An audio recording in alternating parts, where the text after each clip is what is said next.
Hey everybody, Adam here, and we're back with more Beacon Pines.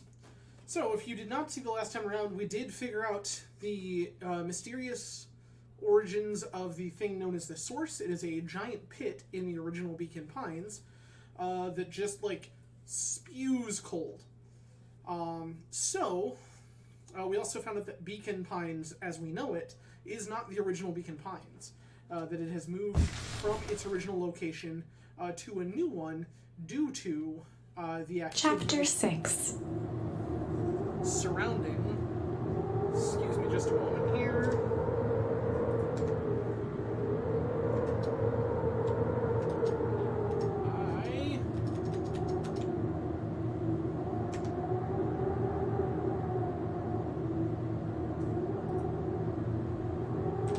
I need to turn that down.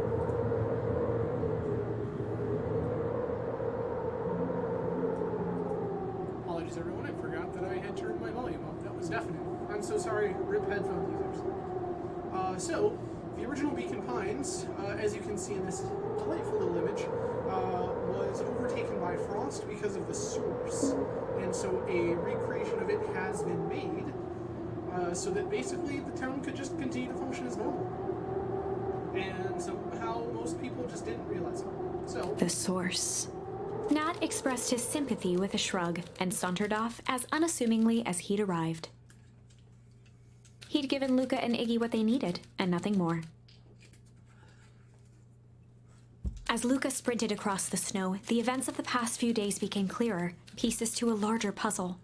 Rollo said he was underground somewhere, captured. Mr. Kerr tried to cover it up with lies. The clipboards were hell-bent on capturing Iggy. It all seemed to point to perennial harvest. fair enough. But right now, there was one thing that Luca needed to know.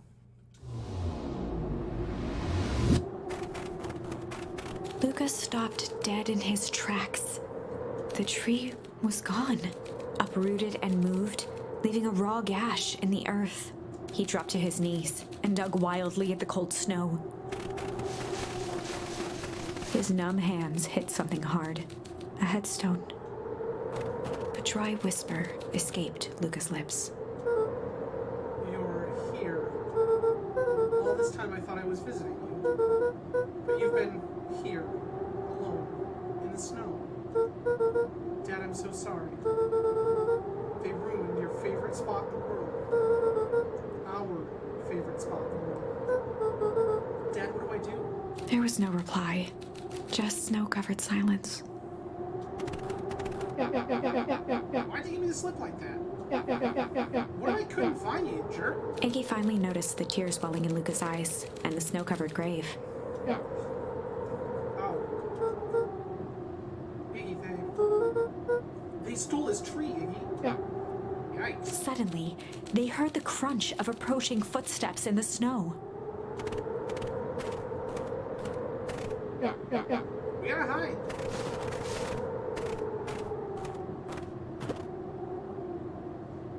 $259K. Fall off distance still good. Dude, did you hear me? I said 259. Sorry. You ever think about what we did here? We saved a whole town of people. It doesn't feel like it sometimes. What about everything we left behind? That's the grave of someone with a family. The people who love them will never know the truth. The truth is overrated. He bent down to scoop up a snowball and lobbed it playfully. Hey, don't be such a downer, dude. We took this job to change the world. Yeah. Come on. It's almost lunchtime. Weirdo.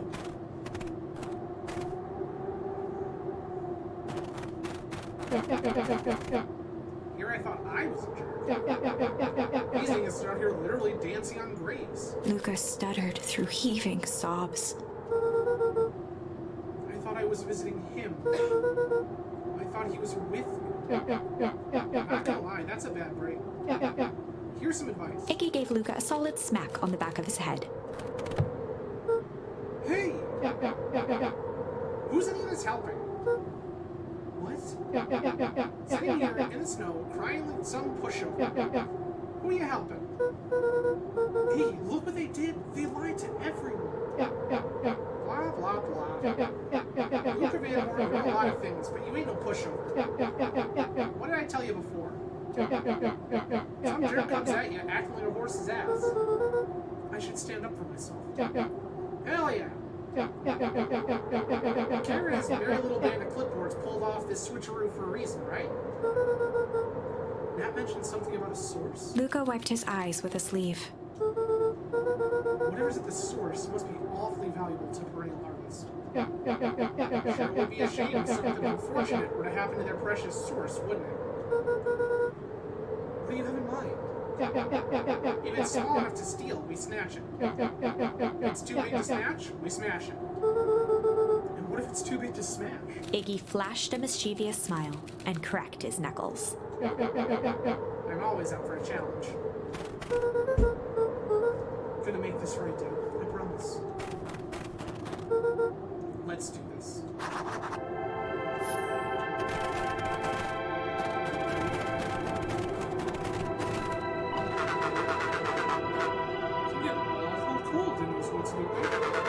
Probably best you two stay put and conserve your energy. Help's on the way. Where's Rolo? Where's my mom? Did you kill her? Oh, heavens no. Do I seem like a killer to you? Iggy and Luca shared a skeptical look. Well, do I? Oh, shucks. Now that hurts my feelings. Screw that guy.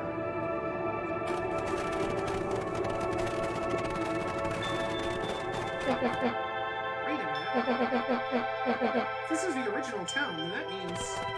Iggy darted behind a large pine and began digging furiously. He emerged holding a shoebox with a crude skull painted on its lid.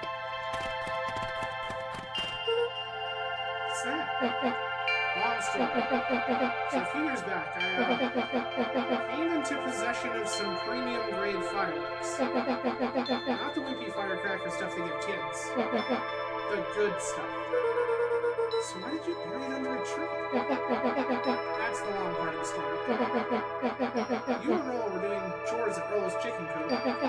You guys pissed me off for some reason or other. Luca rolled his eyes with realization. No, you didn't. Iggy stifled a chuckle. Yep.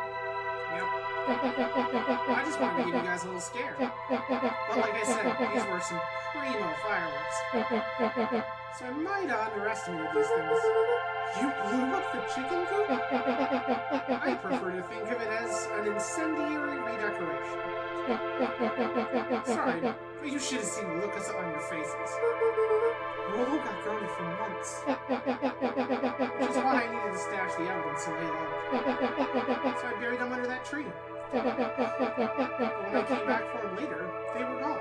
I figured some grown-up found them and tossed them. Iggy triumphantly raised the shoebox. Turns out it wasn't the fireworks that got moved. It was us. Unbelievable. Feels like that will be important for the future. Do you think this is a game? Newsflash, boyo. You're not a hero. You're a little brat who is in way over his head. Hero is just someone who refuses to give up. Comics these days are rotting children's brains. Everyone thinks they're a spaceman superhero. I was always partial to Hank Atomic myself. Is that so? You really think you have a chance against us? You have no idea how powerful we are. Prepare for blast-off, loser.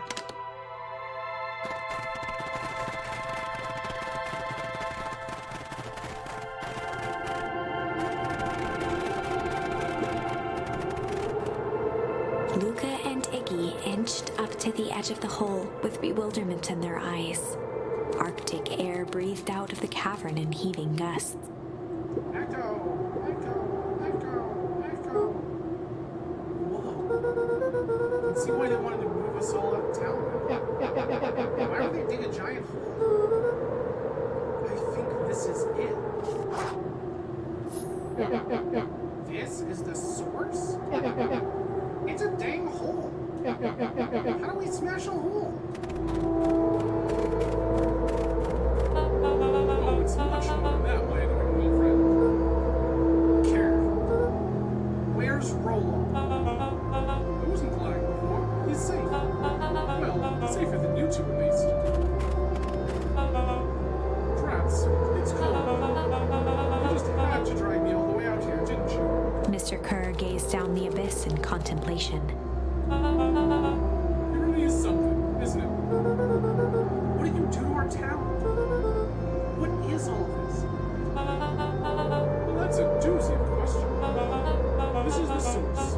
They collect the unrefined, Kerr scratched the back of his head. Anyways, I don't understand any of this well enough to explain it. Fact of the matter is, I'm not paid to know. What do you mean you don't know? Ain't you in charge? Oh, heavens no. My role is merely to flash a winning smile and manage various complications. Complications like us? You are a smart boy. His face contorted into a saccharine grin. It really is nothing personal. Some people are destined to strive for greatness, and others are simply obstacles along the way. Seems like you were destined to be a creepy lackey. The point is that we all play our part in life. Mine just happened to be a lead in the role of a lifetime. And you happen to be extras, ready for your curtain call. We aren't giving up in a fight. Your smile's not going to be so winning after we're done with it. Now, boys, there's no need for melodrama. It makes even a professional such as myself embarrassed for you. Let's change the mood a bit. Kerr snapped his fingers. Scene change. There, that's better. Deal with them. Iggy turned to Luca with a sly glance. Why are you smirking? Because I have a box full of fireworks and you don't. Iggy waved the box into the air, threatening to drop it down the hole. Stop. Let's not do something regrettable. Joke's on you. Regret is one of my specialties. Out of curiosity, what would happen if I threw these in your precious hole? Nothing. Nothing at all. You're a terrible liar. I'll have you know, I am an exceptional liar. That's far enough. Iggy plucked a single bottle rocket from the box and held it up with reverence. Stop, you fool! Call off your goons. After a long pause, Mr. Kerr flung up his hand with frustration. Very well. You all can head back tonight. It's been a long day. I'll handle these two from here. Mr. Kerr sighed into the frigid air. It's just us now. You can put that down. What? I guess? With a nonchalant flick, Iggy tossed the firework into the hole.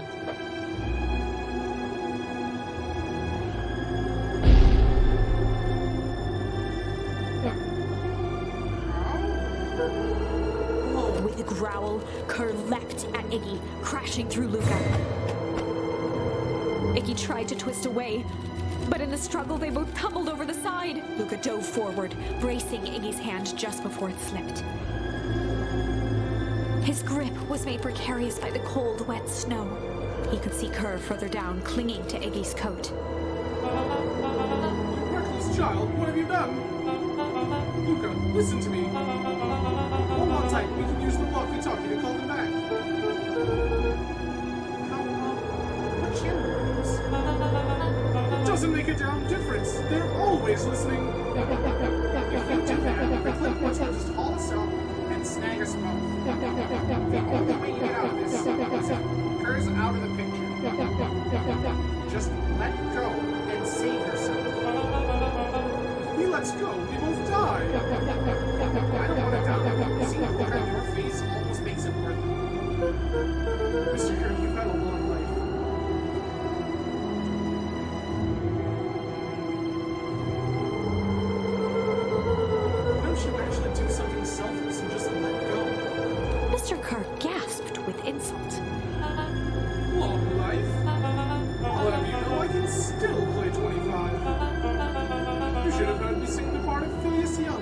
wild look in his eye, Mr. Kerr began to hum a proud melody.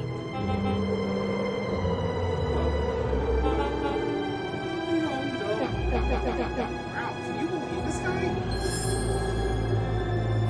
Luca's hand began to cramp. His voice began to crack. Kerr, just let go. Okay. If you want to save your friend, you'll have to save me too.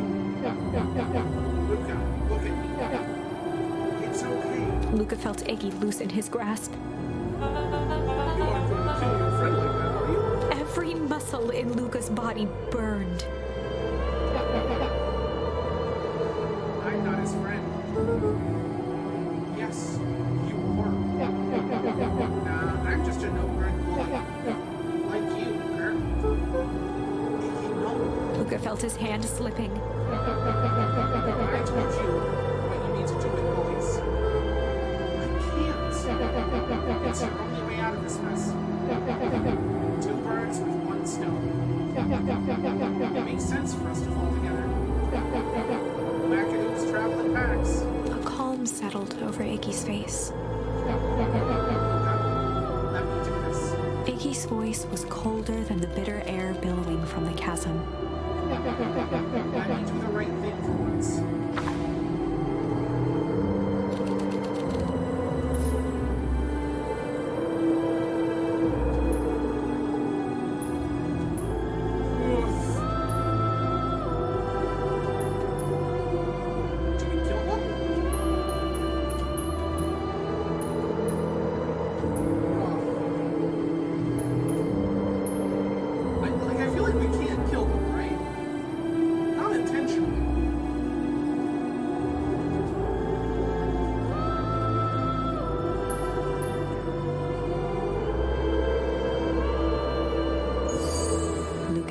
Choice but to refuse Iggy's request. He tightened his grip and reached for the walkie-talkie in his pocket. A wild delight crept onto Mr. Kerr's face. That's a good lad. Now, radio for help. Iggy begged Luca with his eyes one last time, but Luca pressed the button and called out, We need help. Mr. Kerr is in danger. It wasn't long before they were once again surrounded by clipboards. Mr. Kerr sighed with relieved frustration. There you are. You really are a worthless lot, aren't you?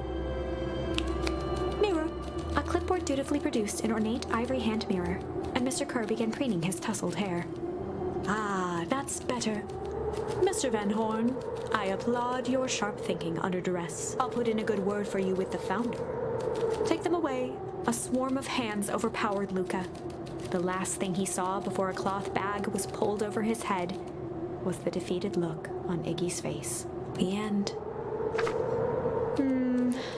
I think this was one of those times where doing the right thing was the wrong thing.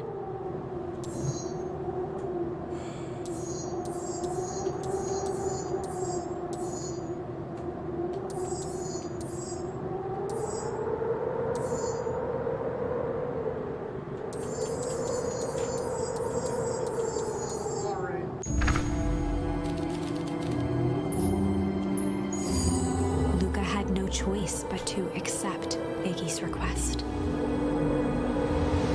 With a quiet blink, Luca watched a teardrop sail down into the howling void. As his fingers slowly gave up, he met eyes with Iggy.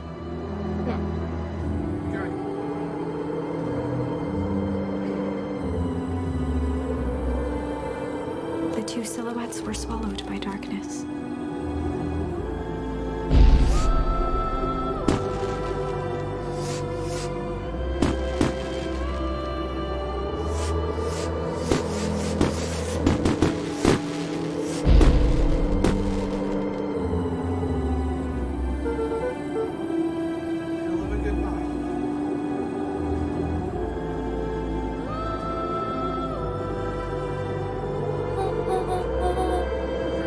Step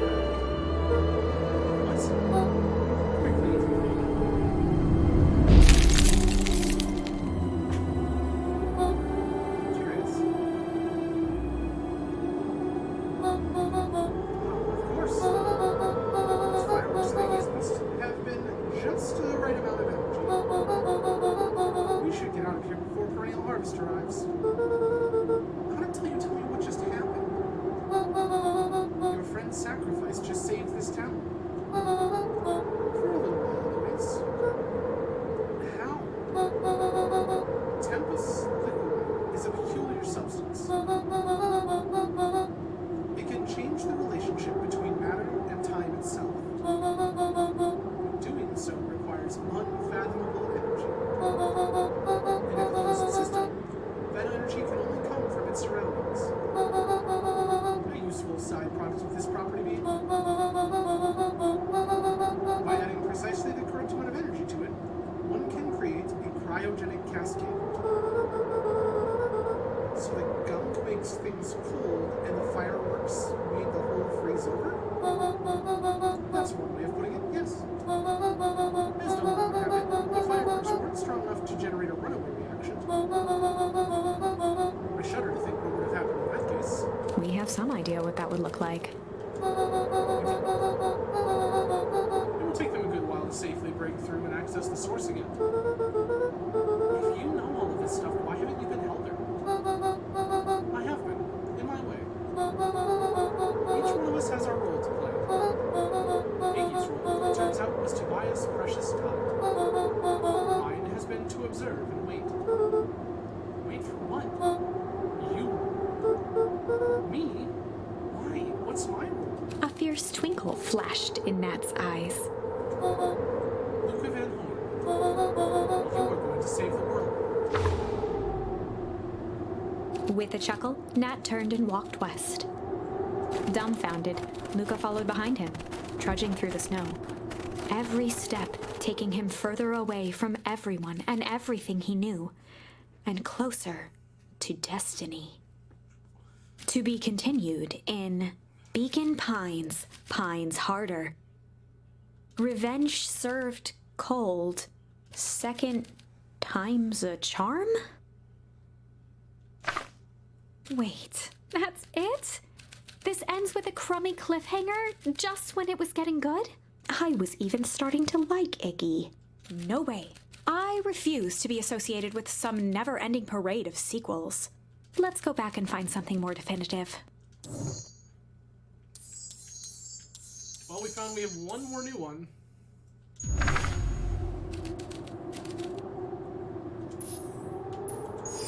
And in the stillness, he began to hum. After the death of his father, Luca had trouble sleeping. Each night, his mother would sit at the foot of his bed and hum a gentle melody. It was the only thing that could calm his mind. The only thing that, however briefly, could make it all seem okay. That melody pervaded every memory Luca had of his mother.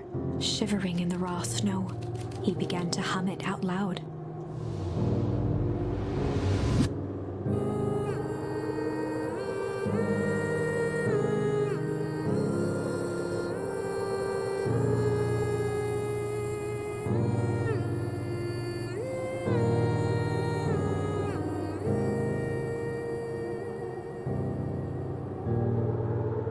Gran lowered the torch, listening closely. As recognition slowly set in, her heart sank. Those countless nights of consolation, the incomparable loss they shared together. She let the torch fall to the snow and sizzle out. A few steps toward Luca was all she could bear before dropping to the snow herself. Through a flood of tears, she began to hum along, note for note.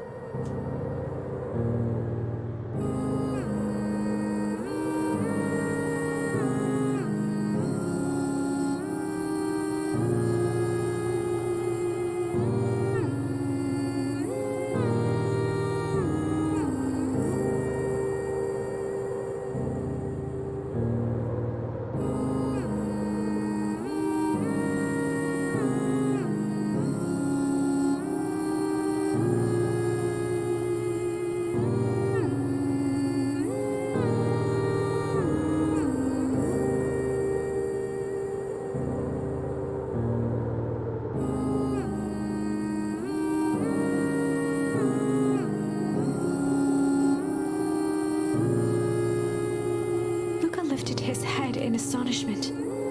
The last time he heard that melody was the last night he saw his mother. How do you know? I'm so sorry, Buckaroo. The only people who call me that are my dad and Luca blinked through blurry, watery eyes, trying to see more clearly. He could just make out the impression of a familiar face.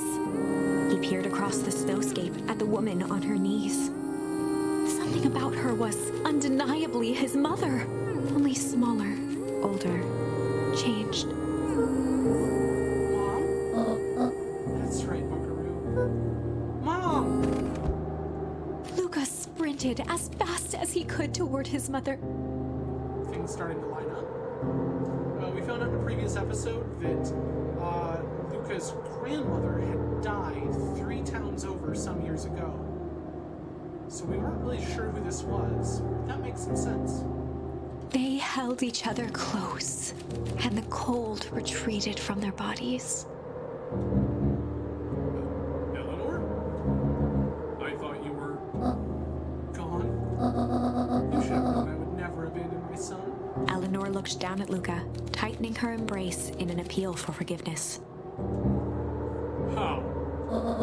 You're a smart man, Joseph. I thought you'd have pieced it together by now. You were exposed. Mom, I don't understand any of this. What happened to you? Where did you go? Why did you leave me? I never left you. I was always right here, Luca. Why did you lie to me? It tore me up, Luca, but I did it to keep you safe. I thought that getting answers would help us both move on. But the more I discovered, the more I realized the danger we were in. Until perennial harvest was stopped, it was better if everyone thought I was gone. You could have trusted me. These are bad people, Luca. They won't stop until they get what they want. And they don't care who gets hurt in the process. Then what do? We have to stop them. Joseph slumped into the cold, wet snow. They can't be stopped. This is too big. I tried beating them at their own game. I'm done fighting fire with fire. For the first time in a long time, her voice felt like her own again. No more lies. I see now there's a better way to stop perennial harvest. The cold, hard truth. Luca gazed down at Nuncreed with pity. He looked small. Joseph stared into the snow, as if searching it for answers. Come on, everyone. We've got a party to crash.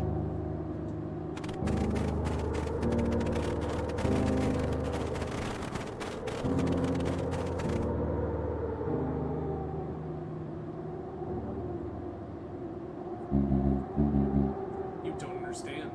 He always wins. Chapter 9.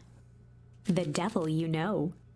7 months ago, Eleanor Van Horn crept down the maze of sterile hallways under perennial harvest. She stopped in front of the large steel door marked Deep Engineering. No turning back now. She raised a trembling hand. The stolen keycard worked as promised, and the door buzzed open with mechanical efficiency. She was immediately hit with the smell of disinfectant. It was some sort of laboratory. In one corner was a desk covered in papers. Across the room stood a tall metal pod with hoses protruding from its base. She rushed to the desk and began shifting through the piles of papers. They were experiment reports on something called Tempus liquamen. There were dozens of them, every one stamped failed. Eleanor heard the sharp echo of footsteps approaching. She was out of time. Her eyes scanned the room, eventually landing on the strange pod. Muttering a curse under her breath, she dashed over and dove inside.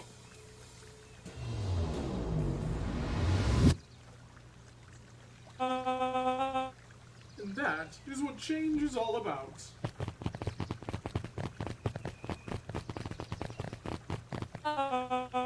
Grabbing the future by the scruff of the neck and making things happen. Change is a choice. I am tickled pink that we will all be making that choice together. How great is that? This man is a liar. Excuse me? I will not. This town has a dangerous secret, and perennial harvest only exists to keep it hidden. Nonsense. They picked up the whole damn town and moved it right under our noses. You aren't making any sense, dear. Mr. Kerr addressed the crowd with a sarcastic tone. Imagine such a thing. It's absurd and just plain impossible. They promised they could fix the foul harvest. They told us they would clean this place up. We just had to leave town for a few days. But while they had us evacuated... Mrs. Hartford, I'm afraid I'm going to have to ask you to... You're afraid of a lot of things, aren't you? You sniveling little worm. This is growing tiresome. A little help, please. Don't you all see? This festival's a sham. An excuse to have the whole town gather in one place. They're planning something awful. I don't know what, but these people are wicked. Don't listen to her. She has absolutely no proof. I am the proof. I'm Eleanor Van Horn. Whispers filtered through the crowd. Well, aren't you just sneaky as the dickens? We all knew Valentine's fertilizer was too good to be true. And now this whole town is paying the price. Ladies and gentlemen, I am so sorry about this disruption. My associates will take this obviously disturbed woman somewhere comfortable so that she can get the help she needs. She's not the one who's disturbed. You two-timing clown. You all know there's something wrong with this town. It was just easier to look the other way. The truth is...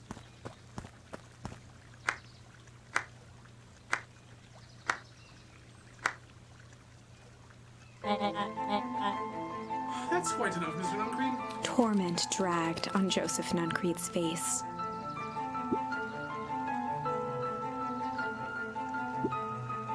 Yes, sir. Take them away. No, I want them to see this. Have you ever tempestuous Eleanor Van Horn? You've been quite the thorn in my side. Like a weed that's buried in where it doesn't belong. I must confess, you look dreadful. He paused for a moment, plucking a piece of fuzz from his sweater and discarding it to the ground.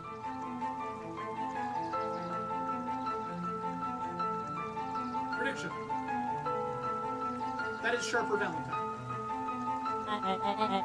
Consider yourself in rare company. You've managed to pull one over on me. It won't happen again. I knew you had some sort of plan to disrupt our little party. Alas, I expected something a bit more impressive than incoherent rambling. However, your failures are yours today. Mr. Carroll. Yes, sir? It's a shame it was cut short. I thank you for that rousing oratory. I will take it from here. Yes, sir. Of course, sir. You've done quality work for me, William. We can look forward to the recompense we agreed upon. Kerr gave a bow of deference. Founder, you are most gracious. Gasps rippled through the crowd. Thankfully, we can dispense with formalities from here on out. Solomon pulled a glass vial from his pocket. In one smooth motion, he downed its contents. A triumphant smile grew across Solomon's lips.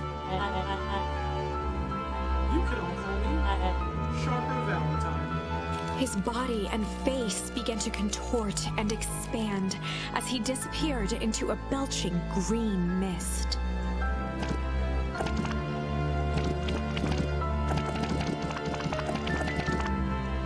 A hushed horror gripped the crowd.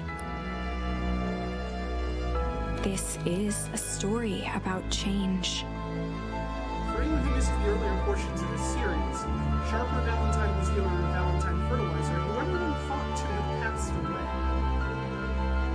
It turns out, it seems he was also exposed to this liquid from the source and aged in reverse, where Ms. Van Horn ended up hating. What? No. So you didn't see that coming? Good. Sharper examined his new hands. Well, this is quite the improvement. Everything looks so much smaller now. Eleanor was right about one thing.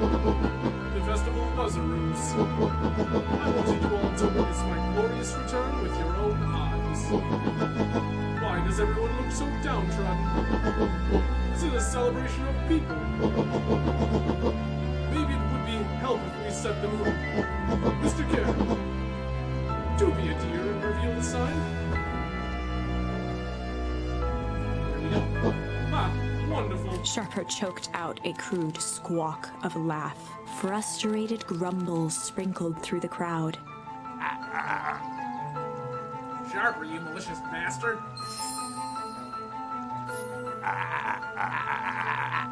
I'm glad you're back so I can tell you to your face. You destroyed this town. We ain't gonna let you get away with it again. Sorry, this is not the time for audience participation. Some assistance, Mr. Kerr. William Kerr gave a subtle nod to the clipboards. You coward. Does anyone else have something to contribute? A helpless quiet settled over the crowd. I thought so. Did you all truly believe you could be free of me? A town of complete and utter fools. You people should be celebrating my return.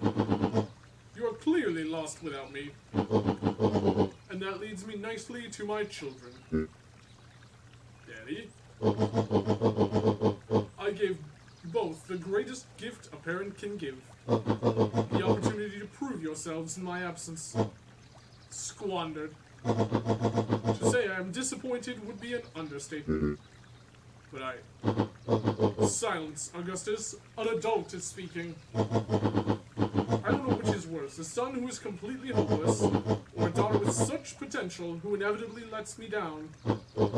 Eris, you fail me with admirable consistency. Thankfully, I was counting on this time. Father, I have been wasting time, my dear. What have you accomplished? I was focused on cementing our legacy. Legacy? Who needs a legacy when you can just live forever? But what about... It's alright, kiddo. I'm afraid you suffer from a complete lack of imagination. There's just no helping it. Now then, where is Joseph? You didn't take the opportunity to slip off, did you? Ah, there he is. Everyone should give him a hand. None of this would have been possible without Joseph. I think you've said enough. Nonsense. The people deserve to know how helpful and loyal you've been. I only did what I did because you left me no choice. You always had a choice, Joseph. You were simply too weak to take it. No matter, cheer up. You're about to be rich beyond your wildest dreams. You should follow Mr. Kerr's example. When I found him, he was in a sorrier state than any of you. An aging actor desperate to recapture his youth. He played his part. Soon, he'll be able to play the leading man again. Forever, in fact, if he remains loyal. That goes for all of you. Well, those who haven't already frittered away my goodwill. Beacon Pines is mine again, and I am willing to share its spoils in exchange for absolute loyalty. Are you saying William Kerr was never in charge of Perennial Harvest? Ha! You think that puffed-up blatherskite could have accomplished all this? Dawn, I suppose it's time for your big exclusive. Sharper addressed the crowd with indignant pride. He'd planned this moment for so long that now, at the deed's fruition, it almost felt frivolous. You see, I need a figurehead to hold things down while I orchestrated my return.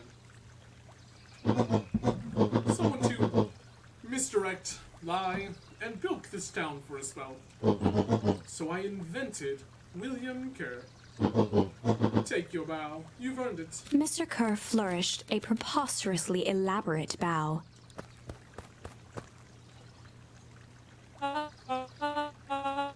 Patrick C. Montesquieu, thespian extraordinaire, at your service.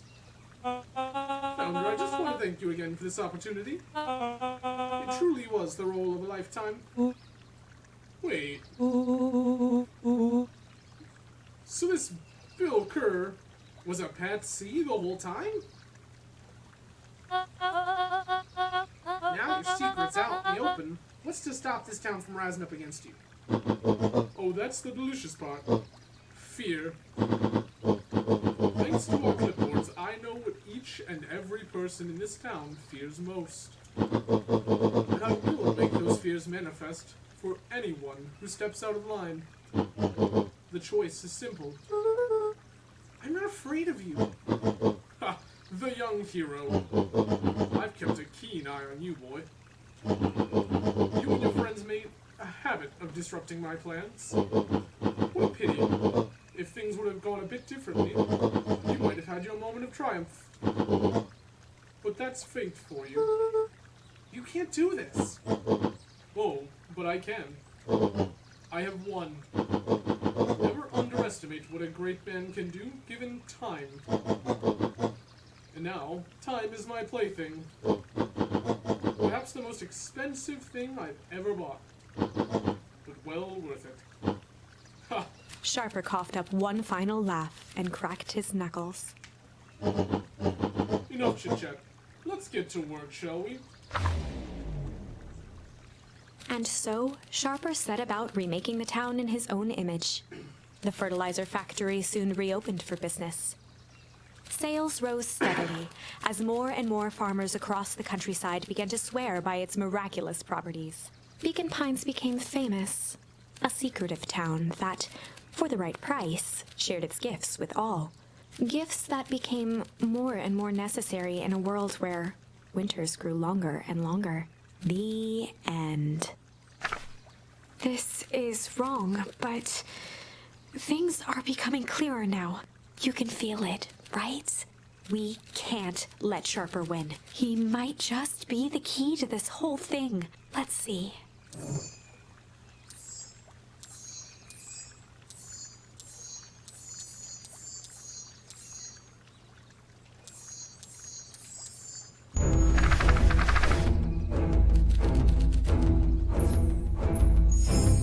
There was a malice lurking behind those eyes, like a trap ready to spring. Luca felt the weight of Nuncreed's hand on his shoulder. Something wasn't right. He didn't know why, but something was telling Luca to get out of there. I just want all this to be over. Of course. I'm sure it'll all work out soon enough.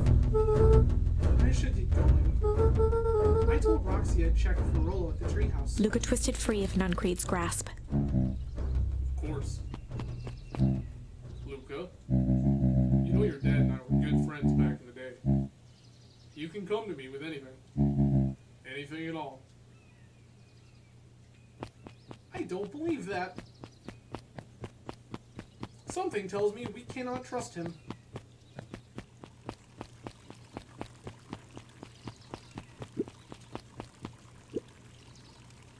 If I were to throw a festival, I think the whole angry soul limits. It's worse than sad. It's boring. Give a little something to spice things up. I'm listening. You know the festival sign waiting to be unveiled. It would be a shame The if two someone... scurried off, eagerly formulating a...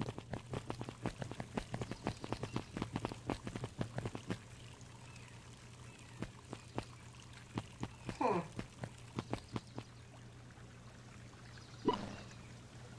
Identify yourself, please. Nellie Modwell. I work here now. I'm unable to locate you on our staff roll. Oh, I don't officially start until tomorrow. Mr. Karras said I could come in early tonight to get a few things done. Hold, please. Clearance authorized. Thank you. Our harvest awaits.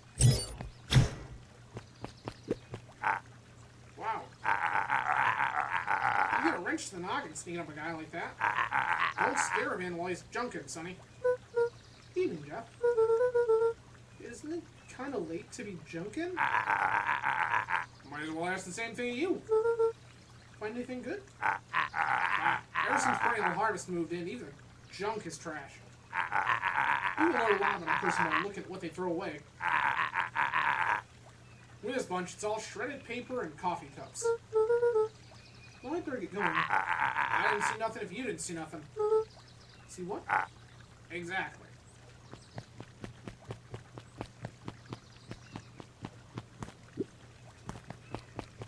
Still out cold.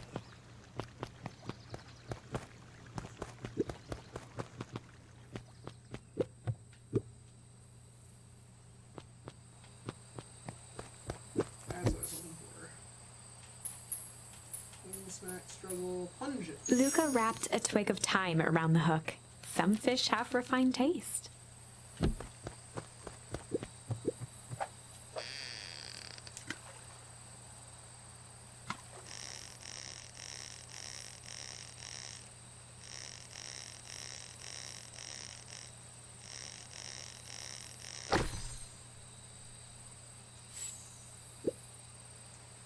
Property of Sharper Valentine.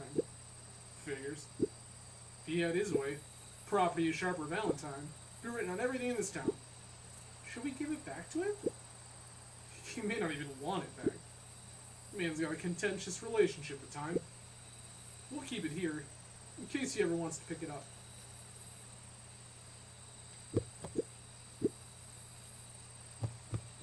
So we still haven't found all of those. Interesting.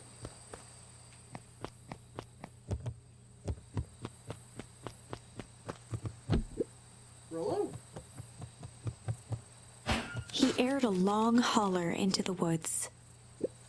Rollo! Wherever you are, I hope you're okay. Luca felt his eyes getting heavy and plopped into the beanbag. He conceded to its lumpy embrace.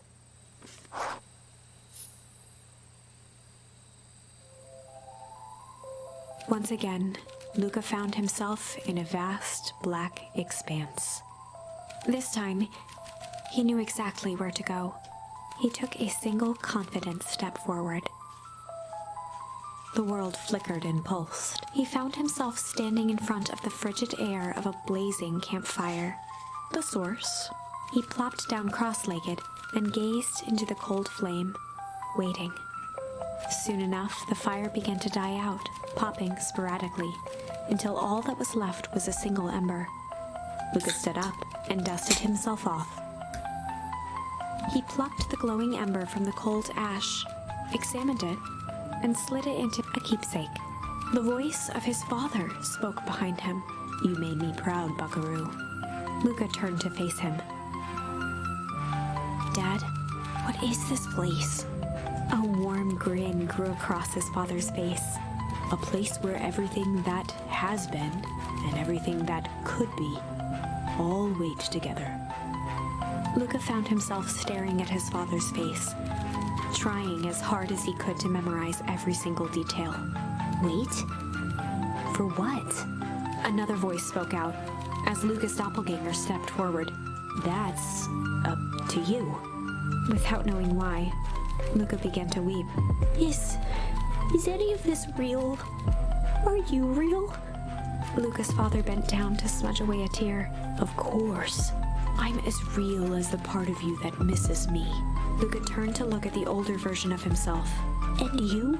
The doppelganger choked back tears. "I'm as real as the part of you that's angry he's gone."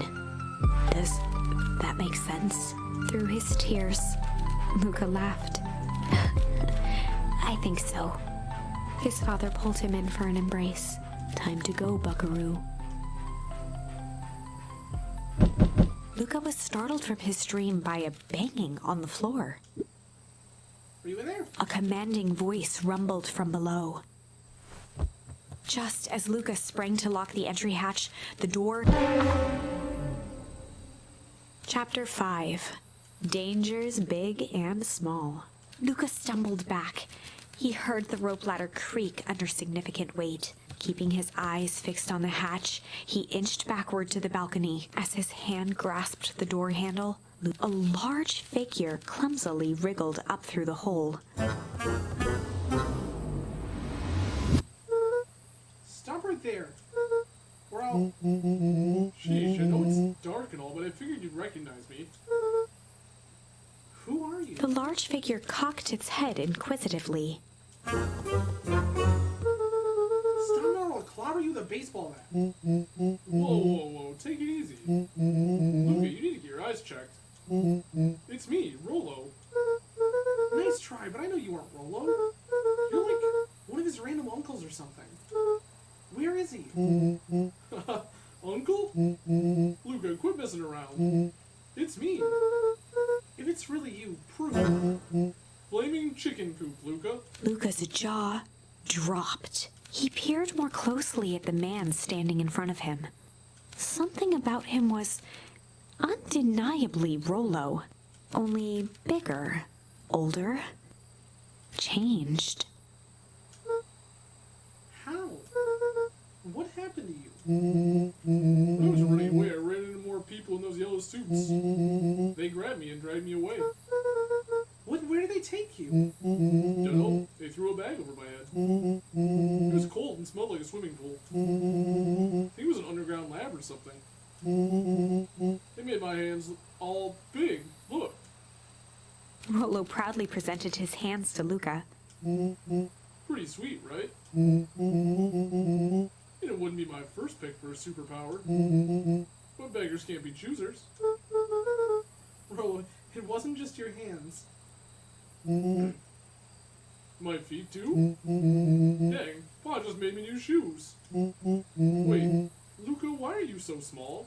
Luca moved to the side and pointed Rollo to his reflection in the balcony window. What the? His hands shot up to his face.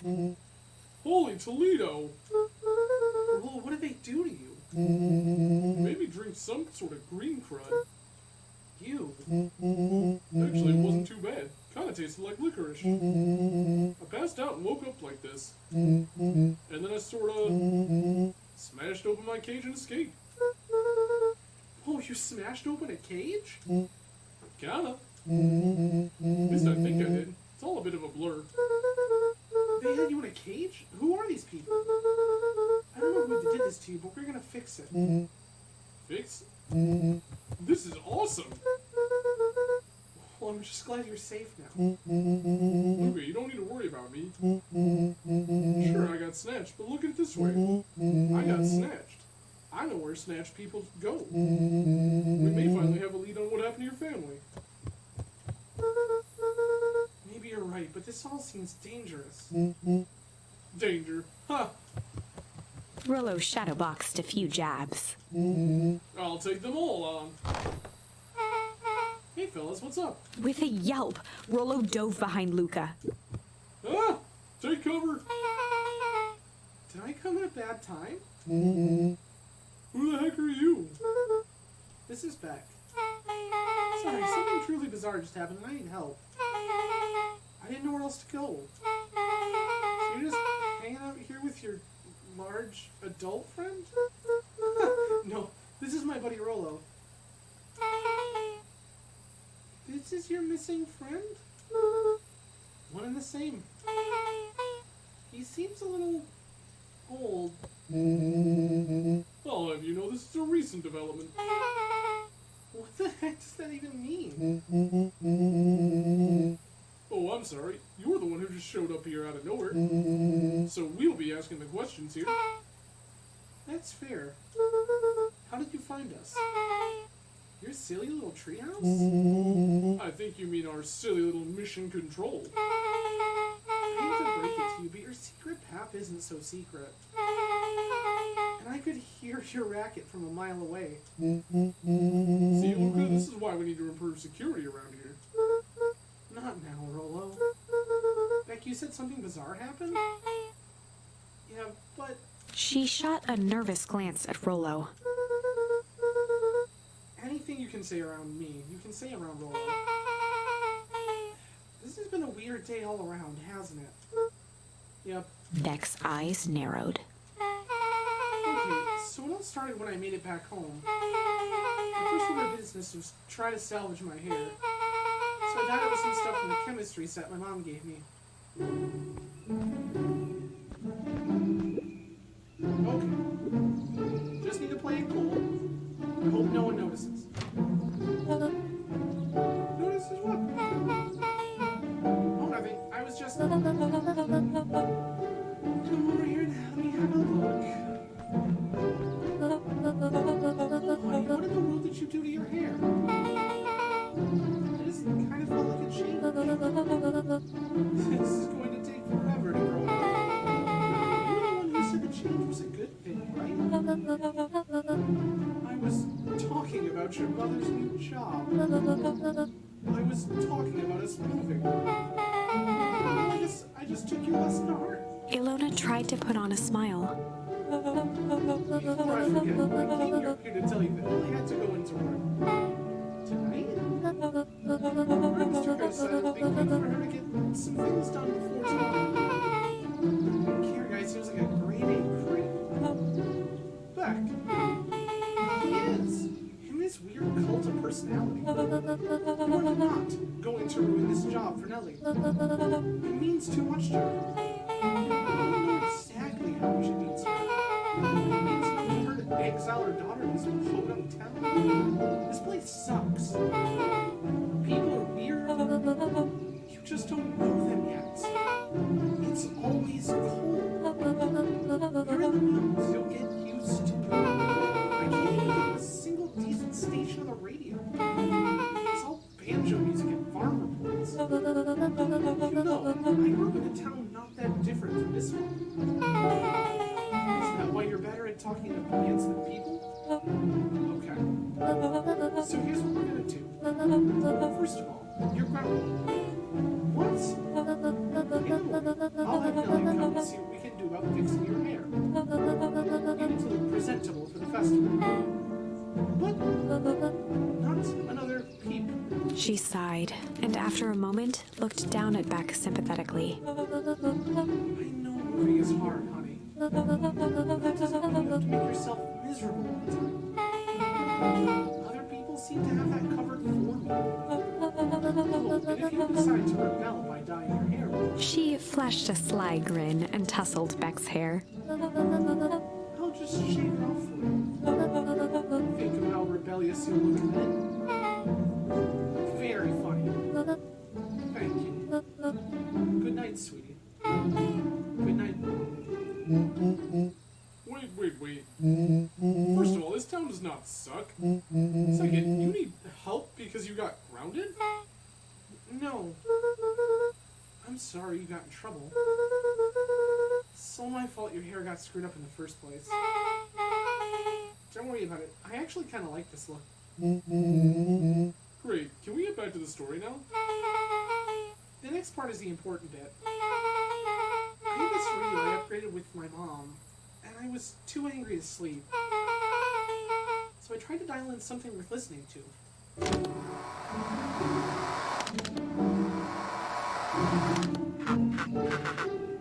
Mr. Kerr, are you there? Mr. Kerr? Yes, I'm busy. What is it?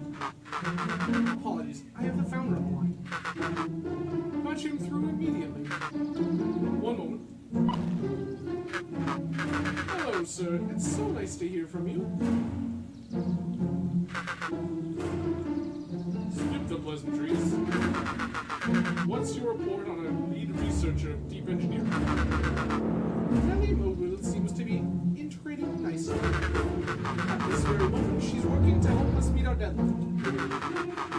She's even offered to work overtime before I even had the chance to suggest it. Excellent. You have faith that she's capable of finishing the work left by her predecessor. Her work must be complete before the festival. I will make sure she stays day and night until it's accomplished. Good. You know how I feel about loose ends. Yes, sir. Once she has finished the work, we need to make a determination regarding her long long-term prospects in the company. Immediately, sir? I usually have some more time to fully bring people into the fold. We are in the endgame, Bill. After your failures with Dr. Prescott, I can't afford to take any risks. Of course, sir. No loose ends, sir. Once she finishes the work, she will either leave the office completely committed to perennial harvest, or she won't leave at all. Perfect. Sir, if I might suggest, maybe we should delay just for a bit. Oh? It's just, we seem to be rushing to hit this festival deadline, and rushing into things has caused some issues in the past. I see. Please understand that I just want what's best for you. I'm eternally grateful for all that you've done for me. Bill, I'll make this very clear for you. I brought you in to make things run smoothly, not to have opinions. Of course, sir. Chin up, Bill. You're only a few days away from having everything you ever dreamed of. Yes, sir. Thank you, sir. Whoa. Yeah. Just so we're clear, when they said loose ends, they were talking about murder, right? Like, actually killing someone? Capital murder? Luca gave Rollo a quick elbow to the ribs. Who is this founder? I was hoping you guys would know. As far as I know, Kira's the topping in at a perennial harvest. He sounded scared of this founder guy. So we have an even topper banana on the field. What the hell is my mom caught up in? Has she talked about the job much? Not really. She said she was going to come in and continue the work of someone she respected. Luca, do you think that body at the warehouse was... The person Beck's mom came to replace? That would make sense. But it seems like Nellie's predecessor got, loose-ended. I'm getting that impression. Okay, so we need to get your mom out of there before the festival happens. That's 2 days away. Won't you just come home afterward? The creep on the radio said they were going to hold her there until then. So she's not coming out. We gotta go in and get her. Beck flicked a large sheet of paper out of her pocket and slammed it on the floor. Maybe this will help. You have blueprints? Well, really it's just a welcome map from my mom's PH orientation day. But it shows the layout. Sure looks like blueprints to me. Look, here's the reception area. There's a big room marked Founder's Office. It even has the exits marked. Guys. We have a deadline, we have an objective, we have blueprints. You realize what this is, right? Rollo started to wiggle with excitement. I think we're heisting. This is officially a heist. Chapter 6. The Heist. They spent the night's end huddled around that small map, formulating a plan to infiltrate the headquarters of Perennial Harvest. It would be no small feat, a modern facility equipped with all manner of technology. Not to mention the swarm of clipboards that would most certainly be scattered throughout. By the time the sun began to peek through the car window used as a makeshift balcony door, all were in agreement. This could just work. The final day before the festival would be used to prepare. They'd need to pool every resource at their disposal, pull every favor with a thread. Even enlist some unsavory characters around town with important tasks only they were suited for. Luckily, there was enough ill will and mistrust toward Perennial Harvest that alliances could be found at a bargain. Luca, Beck, and Rollo rubbed their eyes as they exited the treehouse. They hadn't slept at all that night. There was no time. The festival was to begin in one day, and they each had their assignments. Alright, quick recap. Rolly, you're gonna talk to Roxy. Or are Jill. Without her in fist, this whole thing could go bust. Me? Cordial is my middle name. How do you plan to explain your He waved vaguely at Rollo's sizable figure. circumstance? She'll be so happy I'm alive, she won't even notice. Beck snorted an involuntary giggle. In fact, you're sure Lona won't just shoot this whole thing down when she hears it? Jill, listen. Once she understands the danger that he's in, the danger we're all in, the plan will make sense. Okay. That leaves me with Jeff, then Iggy. How are you gonna persuade them? I'll think of something. They each looked at each other with sleepy confidence and nodded. Well, Godspeed.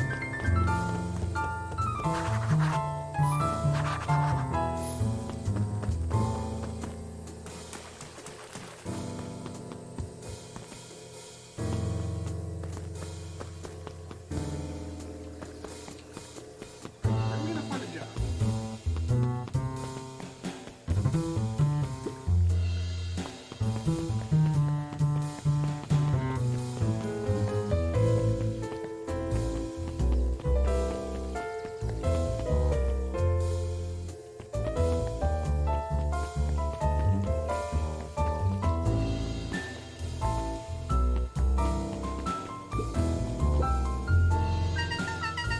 You ever wonder why an agricultural company employs an army of survey takers? The clipboards, they say they're just trying to make us happy. Do they want to make us happy? Or just figure out what makes us happy? Important distinction.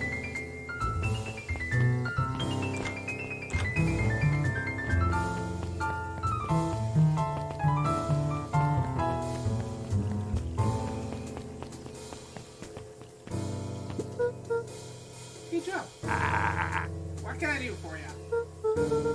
Well, I know how much you hate perennial harvest. Hate's a strong word. Oh, sorry. I didn't say it was the wrong word. Gotcha. So we're gonna break into their headquarters, and I thought you might be able to help. Jeff wheezed out a long snicker. You see, I knew you kids were alright. Great, so you'll help? The joy in Jeff's face drained instantly. Not a chance. What? Maybe one good reason I should risk my hide in you feeding and abetting you rascals. Looking into the sullen eyes of his would-be accomplice, Luca blurted out the first word that came to mind. Junk! Yeah, what of it? See, I've got more junk than a king has copper. Ain't interested. Luca wasn't ready. He shouted out again. Shit! Yeah, it's all shit. Still ain't helping. Ain't that some shit?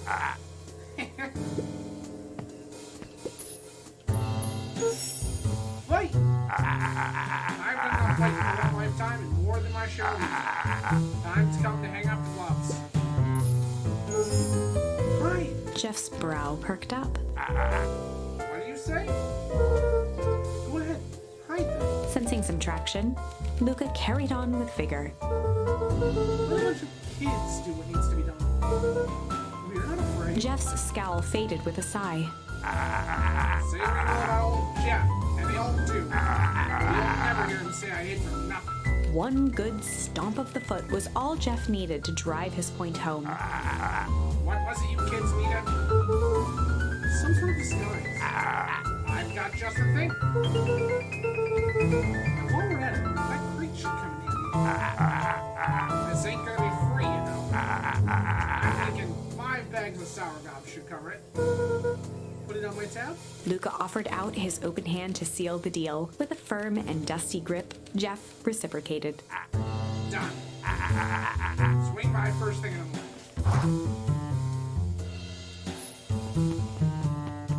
Alright. So we took care of Jeff. Now we have to go locate Iggy and Tish. Odds say the library is like slim to none. Good girl.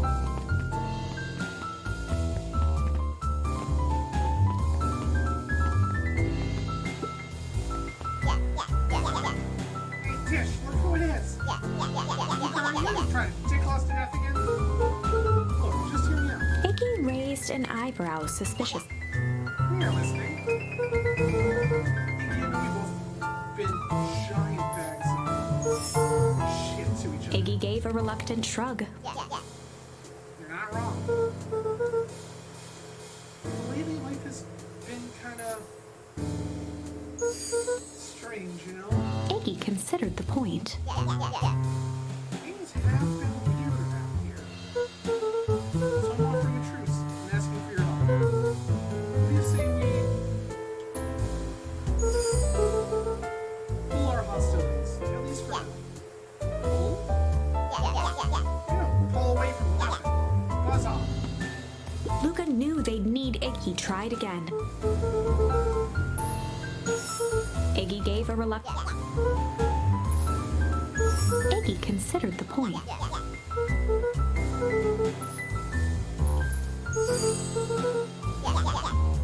We do like breaking things. Even if truce means less breaking things. What if I told you that this way to have a truce and breaks? I need to cause distraction so I can sneak into Perennial Harvest HQ. A wild-eyed grin spread across Iggy's face. My Luca Van Horn, I'm impressed. After all this is done, maybe you and Tish can come hang out at the treehouse sometime. Iggy glanced over to Tish, who nodded in agreement. Fine. Not because we want to see your crappy treehouse. We just like to cause chaos. With a quick nod, Luca was off. Hear that, Tish? Iggy gazed up at Tish with a smile. He invited us to hang out at the treehouse. A single tear ran down Tish's cheek.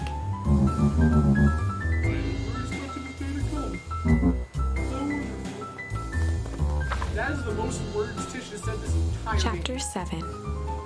Into the Hive. A good heist requires preparation.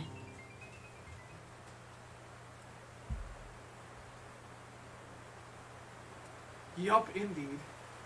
And thorough preparation takes time, something they had precious little of. So far, everything was in order. Jeff, Iggy, and Tish all agreed to do their part. Beck radioed Luca that night with a simple and covert message. "We're locked and loaded on my end." And Rollo, after a lengthy confession, managed to persuade Roxy and Fitz to help. He stowed away in mission control for the night to avoid attracting attention. Rollo, being uniquely suited for the role, would be the first to breach Perennial Harvest. The outfit provided by Jeff wasn't perfect, but a convincing disguise is 10% wardrobe, 90% confidence. Rollo took a few vigorous breaths and shook out his arms. Hey, come on, Rollo. You can do this.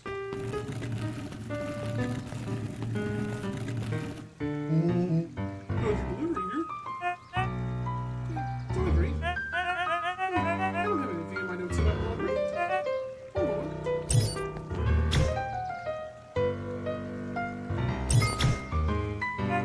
I'm so sorry. There's no delivery schedule for this morning. Right. He had to think quick. That's because this goes directly to the founder. He asked that it be kept secret. Rollo sighed, adjusting his tool belt. You know how the founder can be. I suppose we can leave this off the right?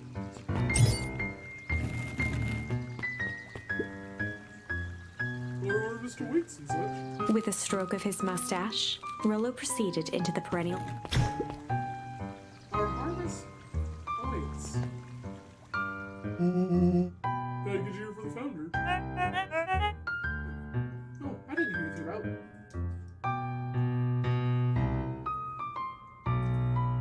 Yeah, this is a neutral kind of thing.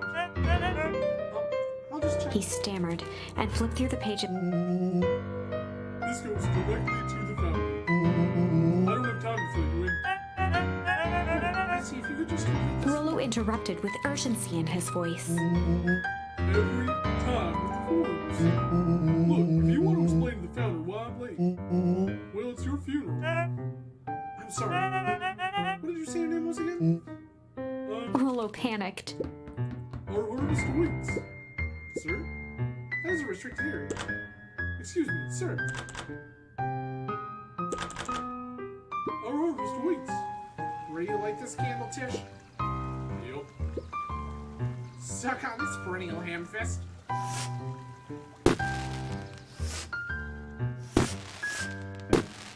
What was that? The distraction was enough for Rollo to regain his Just open the damn door. I've got a job to do. The clipboard fumbled around in a...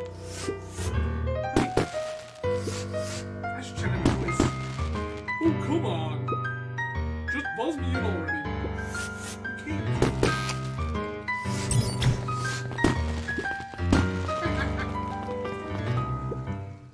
Phew. That was close. Harvest awaits? Hey, I figured. When in doubt, stick with the classics. Well, that was a close one. But you pulled it off. Nice work, Rollo. Alright, everyone knows what to do? Yep, deep engineering is to the north. I'll go with back. In case you need some muscle. I'll head east to the founder's office. You two be safe. How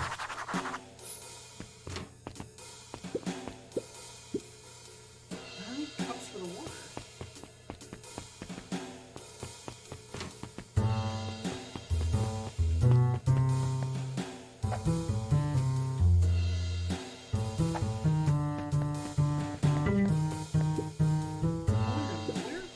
What's going on here?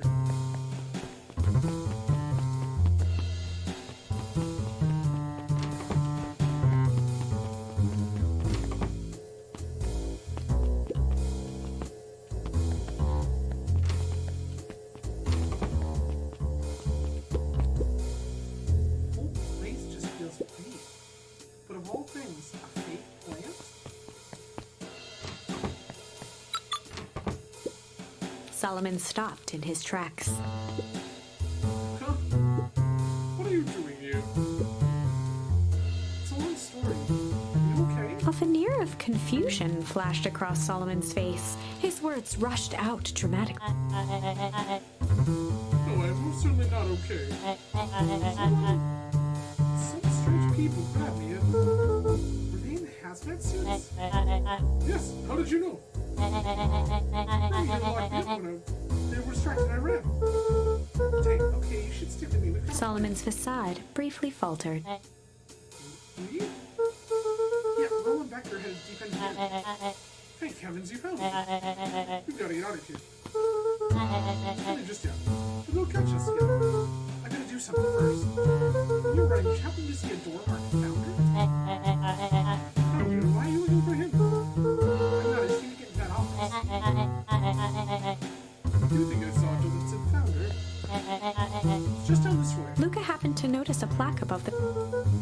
Office of the founder. Knocking comes with consequence. Oh, here it is. So it is. It's pretty lucky that I ran into you, or else I might have missed it. Truly fortunate. Luca tried the handle. Solomon leaned forward to examine the mechanism. Regrettably, it seems to be some sort of electric lock. I don't see how we could possibly defeat a lock like that. Luca smiled and looked at his watch. Let's just wait a minute.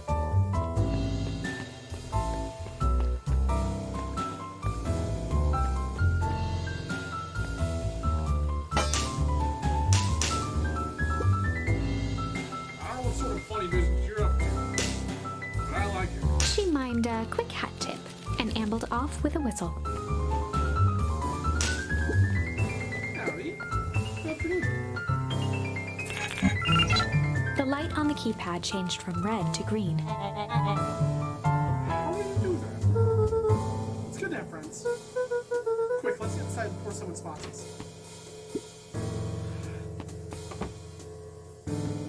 Luca switched on his walkie-talkie. Oh, I'm in. As expected, there's a control panel.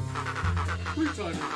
We're stuck in a locked door marked 24601. If you're gonna get us through. If someone catches us, we should get out of here. I'm not leaving my friend, Solomon. On the computer screen, a green cursor blinked in a password field. Surely a good way to get around the password. Luca pecked out his best guess: underground secrets. The screen blinked to life. Columns of green numbers glowed on a black background. How did you just guess that? What's the absurd password Rollo heard when he was down in the floor? Funny how someone arrogant enough to call themselves the founder uses such a basic password. Or were they thinking several moves ahead, not expecting anyone to guess something so simple? These villain types always end up outsmarting themselves. Solomon's jaw clenched into a half smile. Powers of deduction are as impressive as your luck. Luca quickly scanned the columns for number 24601. Well, I think they should do it. The door's open. Luca, you never fail to impress. Is that slippery without even doing that? You're afraid whose mom is in trouble. We're getting her out. I see.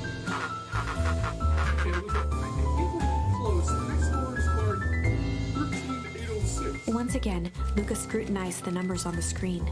In that moment of distraction, Solomon reached forward and pressed a large red button. Maybe this one opens the lock.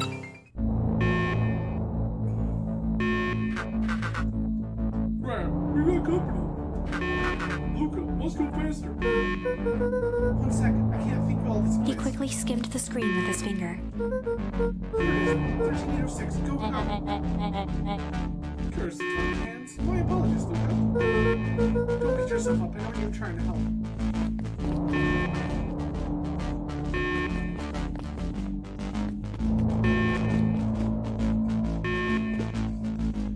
Oh man, no water cups. Oh.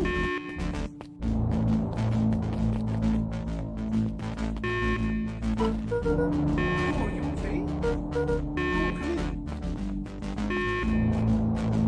Mr. Kerr approached with a sneer and spoke into his walkie-talkie. You can turn off your alarms, they're trapped. With self-satisfaction, he called into the hallway. That, my dears, is a dead end. Nowhere to run. Rollo, where are you? Are you okay? Yeah, I think we lost him. Making our way back to Nellie's office. Okay, you two rabble-rousers are coming with us. Nope. Make a break for it. Did that little shit just kick me? Don't stand there. After them. Okay, I think that worked. Roxy and Fix had them on a wild goose chase. I am having trouble following what just happened.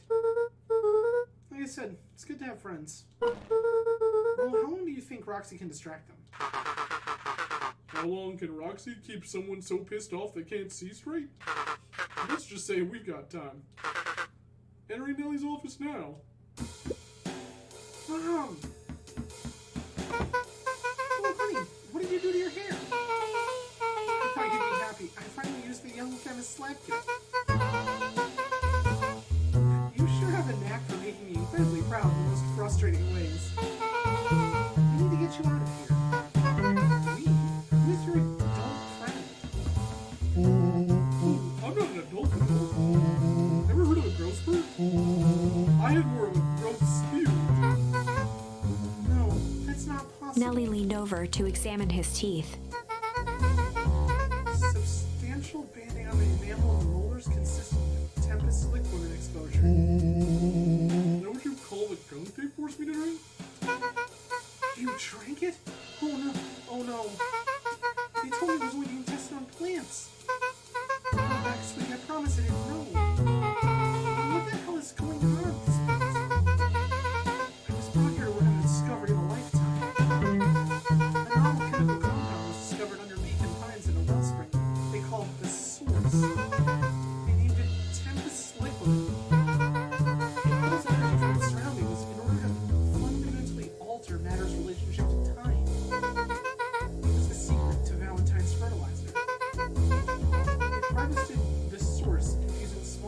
of Tempest liquid into the product.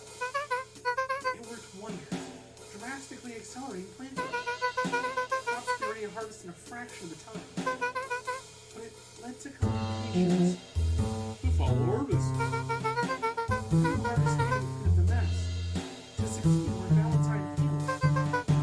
But Tempest liquid is rebellious. Rebellious? Think of it as a manifestation of change itself. It's followed by its very nature. So the more you try to force it to do a specific thing, the more it resists, yes. I can't relate to that. My role was to finish the work of my predecessor, Dr. Prescott.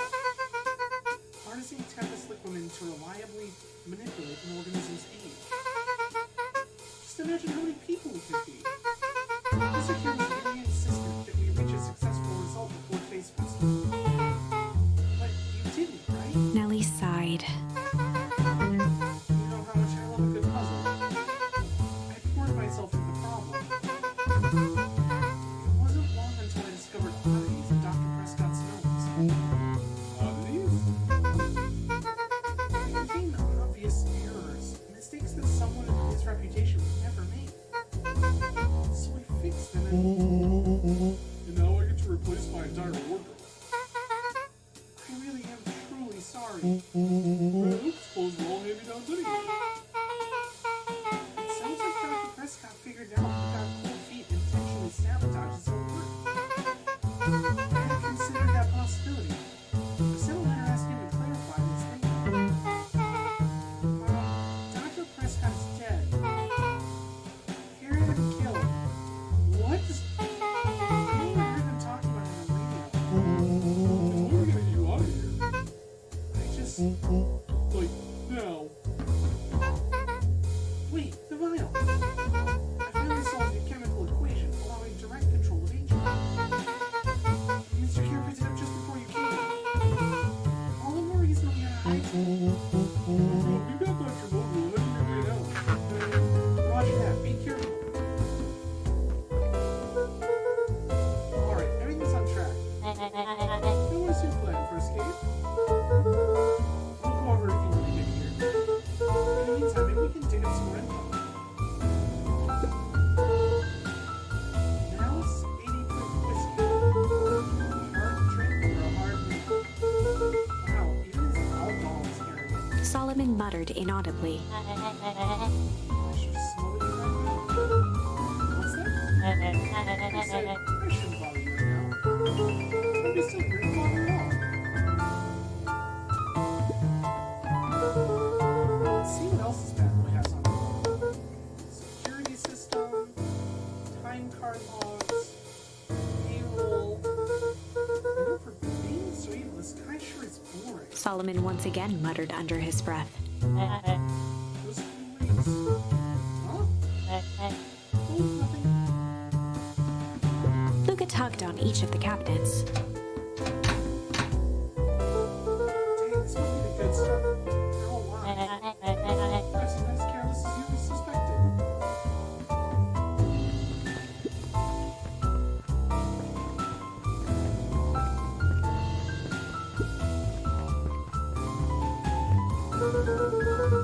Looks like the founder was helping Kier plan. Why would such a secretive leader be obsessed with a party? Luca held his hand up to the ashtray. Still warm. He must have been in here recently.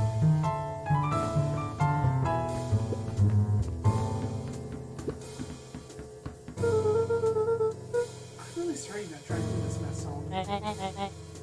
You needn't worry about me. I'll bend your leg. We're gonna get you out of this, I promise. With a subtle, quivering lip, a smile crawled across Solomon's face. They heard the trampling of frantic footsteps. Oh, look it. Locked. That was close. When we left Nellie's office, it was swarming with clipboards. We barely got away. Did they follow you? Rollo? Before we start tossing blame around, Is it possible someone ordered a pizza? We'd love to hear your thoughts. Definitely not pizza. What now? Oh, look at me. I'm officially retiring from the heisting business. We're so sorry for the inconvenience. We just have a few quick questions. Just let me think. Can someone watch the door? Of course. Everyone else, huddle up. Oops. I think this little caper has gone on long enough. Solomon, no! Hush now, child. The adults are speaking. Dr. Mobile, I believe a brief reintroduction is here. We've never met in person, but we have corresponded. You see, it was I who hired you. Solomon, the pathetic lofty child. The powerful and enigmatic founder. Harbor, the fallen progenitor who created this town. Perennial harvest. Valentine fertilizer, all connected by a single thread. Yours truly. That's... Her eyes searched the floor in thought. Solomon watched eagerly, waiting for the flicker of epiphany. With a sickened look, she peered into his soul. Yes, now you've got it. Time to sleep. You discovered how to reverse the process. Solomon clapped with genuine delight.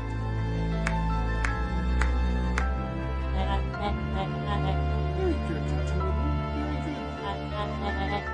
The discovery wasn't intentional. Solomon glanced down, examining his youthful form. The effects were a little too far for my tastes. That's why you gave me the first doctor in Wisconsin. But you did admirably. Mr. Carrot, the vial, please. Kerr presented it with a theatrical twirl of the hand. I present you the eighth wonder of the... Before he could finish, Rollo snatched the vial from Kerr's palm. Wow, this stuff sounds pretty valuable. Be careful, you fool. You have no idea what you have in your hand. Actually, we do. You just did a whole evil villain monologue thinking about it. Rollo casually tossed the vial to Luca. Gosh, maybe I'll have a taste. Luca jiggled the vial mockingly. Seize him. Luca, over here. Move another inch and I'll smash it. She held it tightly behind her back. Solomon sighed, speaking in crisp, measured syllables. You have no plan. I'll smash it, I swear. Fine, risk killing us all. If you're lucky, nothing happens. Then what? We capture you and grant you much less leniency. He pursed his lips with feigned sincerity. And over now, none of you will be harmed. A deep uncertainty washed over. You're a smart girl. There's no shame when you buy someone smart. Also, there's only one way to sentence. She looked to Nellie shakily. With a dispirited nod, Nellie sighed in defeat. Beck slowly approached Solomon. That's a good girl. Beck, don't do it. We can't trust that jerk. I'm sorry, he's right. With apprehension, Beck conceded.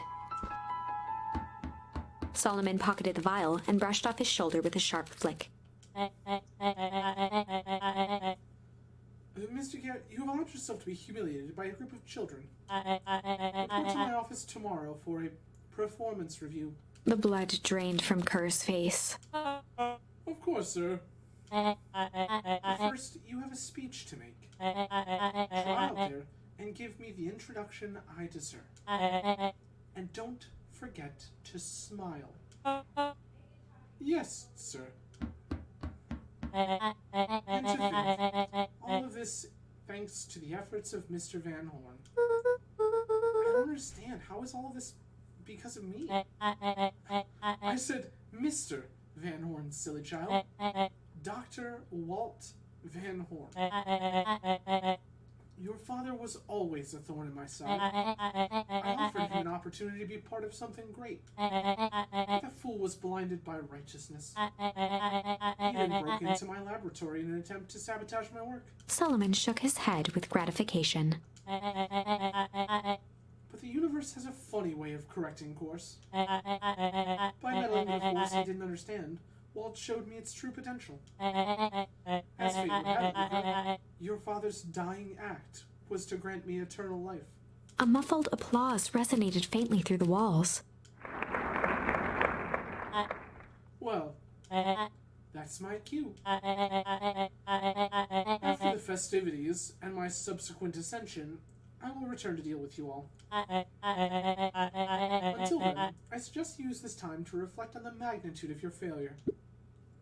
You three, keep post outside the door.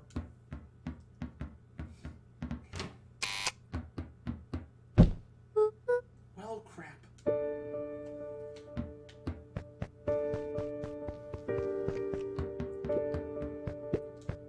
Nellie was staring at the floor, deep in thought. Sorry, Luca. Give me a minute to calm my mind.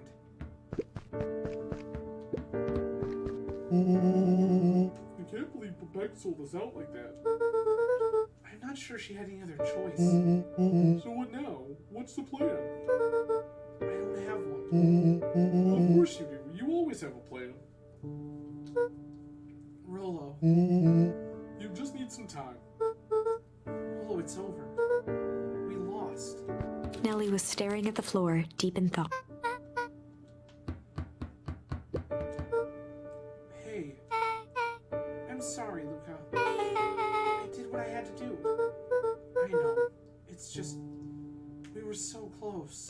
I've got a feeling that eventually Solomon will get what's coming to him. Time wounds all heals. Well, time seems like less of an issue for him now.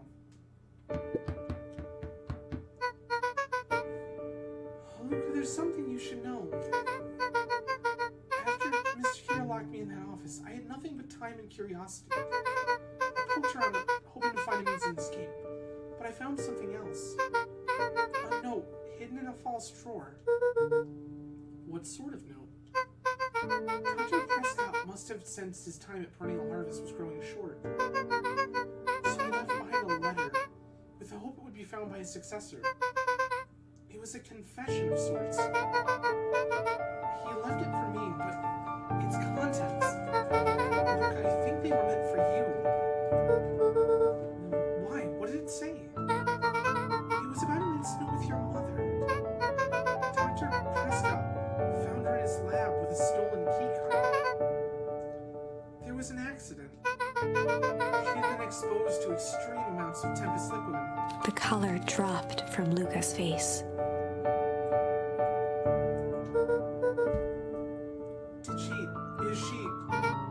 She survived. Dr. Prescott decided to help her recover. He no longer trusted Perennial Harvest, so he kept her whereabouts a secret. Over time, your mother led him to reconsider the purpose of scientific discovery. Science is often at the vanguard of change. That doesn't mean it's always right. He realized that no one should have control over something as powerful as time itself. That's why he began to intentionally sabotage his own work. And it cost him his life. That's a reasonable conclusion. Luca was overwhelmed with emotion. But if she's alive, where has she been? Where is she now? A sudden explosion sounded from the hull. Chapter 8. Comeuppance. Ears still ringing, Gran picked herself up off the ground. Through the dust and smoke, she looked over to see Mrs. Fratelli helping Hiram Tolliver to his feet. She'd had to beg, borrow, and steal to acquire those explosives. How many nights had she spent visualizing how she'd use them to make things right? And now, her one shot at destroying the source, that damned hole that swallowed so much of her life, was gone. Traded for this jagged hole in a wall and a foolhardy shot at rescuing Rollo. With Fratelli and Tolliver at her side, she stepped through. It was a strange feeling. The last time she'd stalked this maze of hallways, it was in a different body. They quickly rounded a corner to find a group of clipboards guarding a door. Something worth guarding is probably something worth seeing. She leapt forward, brandishing her cane. If her last chance at vengeance for things lost was truly gone, she would just have to fight to keep what she still had.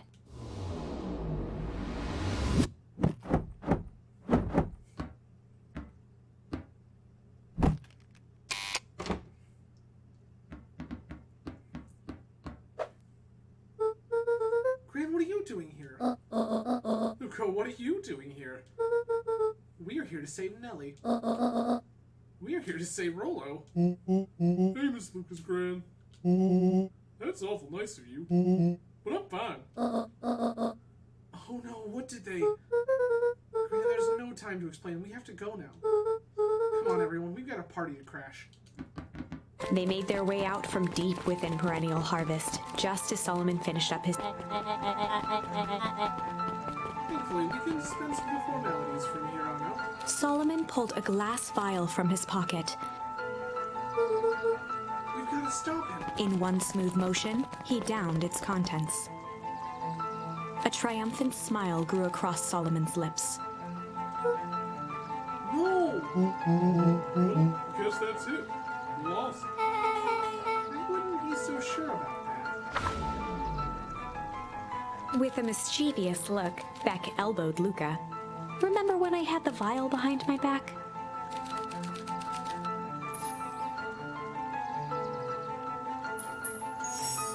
I might have tweaked his wonder potion with a little malice.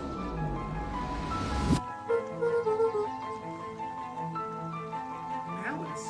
The whiskey from his office? Yep. Dude had an unfinished glass in his desk. Figures Grow Juice could use a little hair of the dog.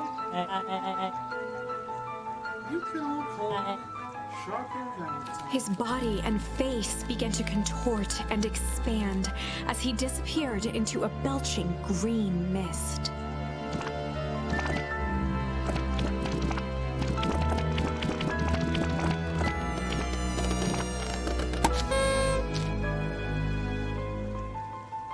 Now that's what I call a poof whiskey.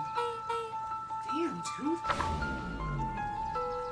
The crowd gazed in stunned silence at the now empty stage. The quiet was broken when William Kerr sprinted off stage and into the distance. He was never seen around Beacon Pines, or anywhere else for that matter, again.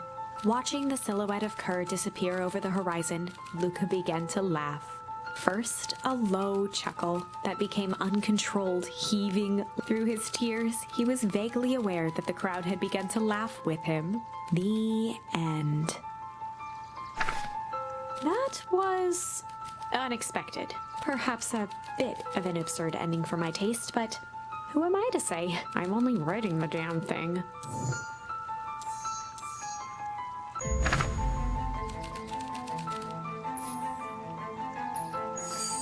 I might have tweaked his wonder potion with a little change. Like pocket change? You're a lucky penny. Yeah, I popped it in the vial when no one was looking. What's that going to do? No idea. That's the beauty of science. Now we observe.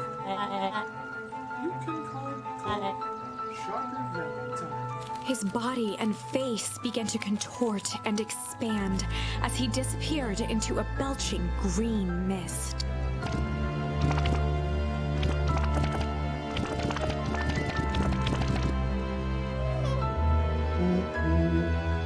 Yeah, he's a baby? Yeah, but he's still Sharper, right? What do you us no longer matters? This is an innocent child. We apologize for all the harm my father has caused Eris you. awkwardly cradled the squirming child. She looked to her brother, her voice shaking with uncertainty. Augustus, what do we... We do what Valentine always do. What must be done? I'll bring home prepared crib for father, or young Sharper. That would be a great help. Thank you. She looked back down at the infant with equal parts kindness and terror in her eyes. With a shake of her head, Eris addressed the crowd with a stern scowl. Okay, everyone, the show is over. You may leave now. Epilogue. Beacon Pines' coldest summer on record came and went without much fanfare. Folks shared what they had, and none were left wanting. The new school year was ushered in by the falling leaves of autumn. After everything Luca, Rollo, and Beck had been through, middle school was bearable. The chill of winter didn't seem to bother people much. They kindled a hope for a better future in their hearts. When spring arrived, farmers planted their crops with a sense of joy and optimism. And as the dawn of the first day of summer came again, its light slowly spread through the shallow valley. It crept over the town square, across the river, past the neglected welcome sign, and came to rest on a young boy sleeping at dawn, his mind at peace, knowing he is here for a reason.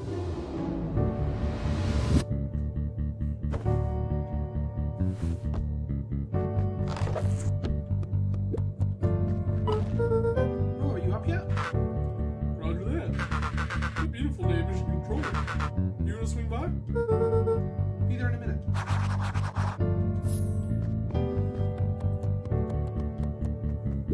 Over time, Eleanor began moving Walt's old things out of the closet and into storage. Eleanor had moved back into her bedroom, and now that she wasn't sneaking out late, she even slept there most nights.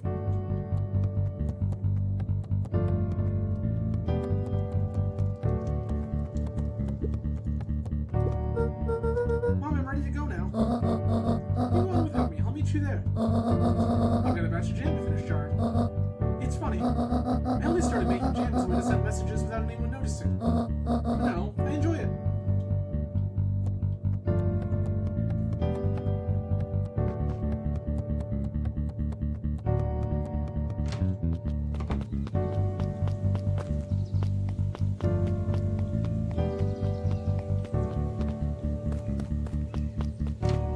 We've got to check for any last secrets.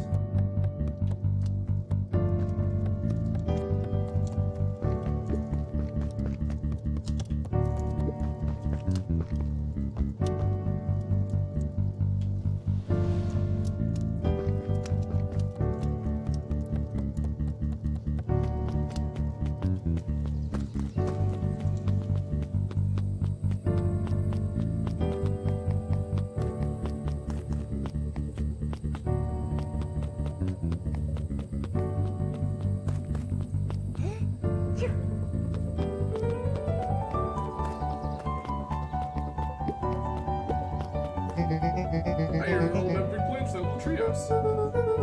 Yeah, it's really crowded after we revoked the max capacity one Rollo, one Luca. So we decided to expand. At least we got some help with that. How's the internship at Ellie and the shop going? It's been great. Homeown's getting into the School of Agriculture at State. Also, Nellie said she'd write a letter of recommendation, which would be huge. I just can't help but worry about leaving Rollo. He's grown up so fast, but he's still my little brother. Yeah, I get a heck of a growth spurt. I don't just mean grow, literally. This morning he woke up and finished his chores before I even had breakfast. Also, what ideas are thinking about the treehouse renovations? Don't tell him this goes over his head. I'm really proud of that little punk. I'm sure he thinks the same way. But he's just too dang proud to tell me. I know.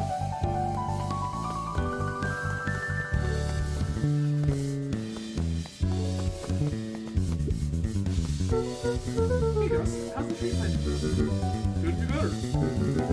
I'm so grateful to Lone and Nellie for letting me help. It wasn't just built to be a mayor. Too much bureaucracy. Gus, we finished cleaning the sidewalks. What's next? When Perennial Harvest collapsed, most of the clipboards skipped town. But some stuck around and dedicated themselves to making things right. Anyone with an knack for art can help paint new offices. You can count on us. Well, looks like you really found your calling. I really felt comfortable telling people what to do. Now this right here, this is something I can be proud of.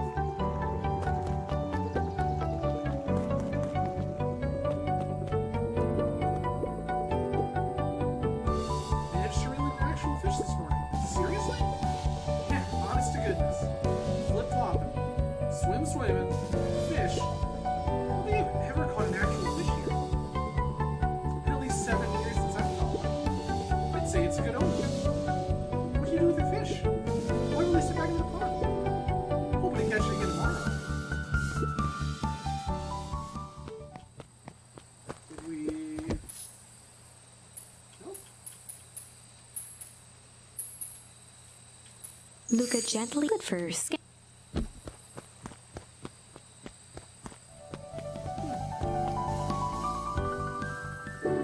Little higher. Yep.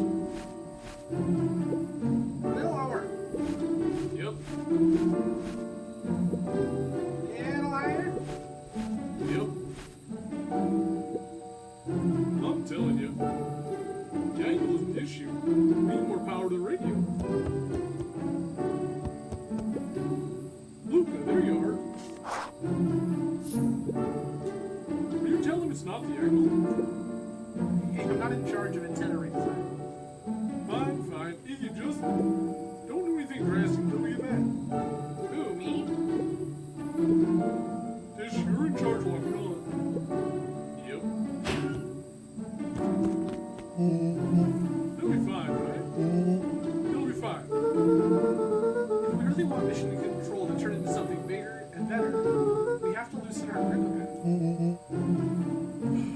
You're right. Lead the way.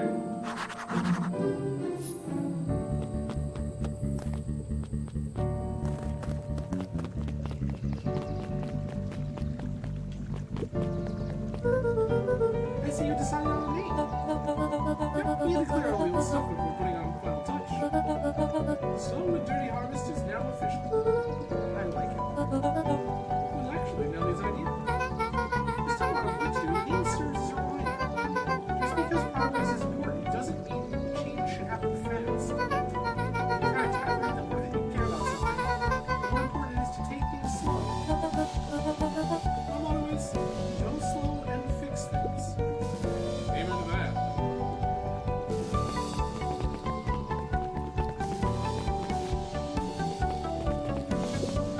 Young Mr. Van Horn. How's little Solomon Sharper now? Young Sharper seems to enjoy nature more than I. He's been doing a lot of strolling these days. Does he,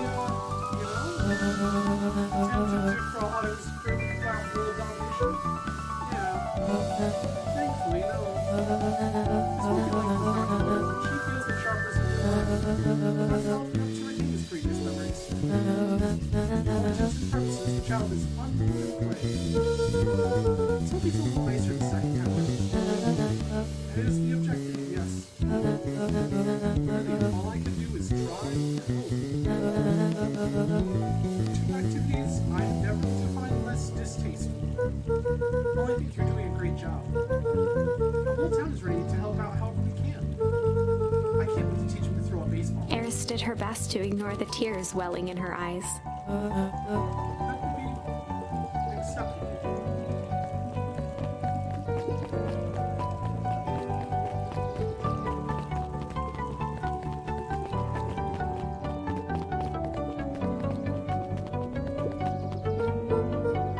Hey, Mr. Humphrey. Let's see my head a bit. Did you want Even after everything I did, you'd still. Mr. Nuncreed shook his head. You really are your father's son, aren't you? I don't think I'm ready for that yet. You're always invited. I bet he'd love to hear from you. I'll visit Walt my own time. You run along.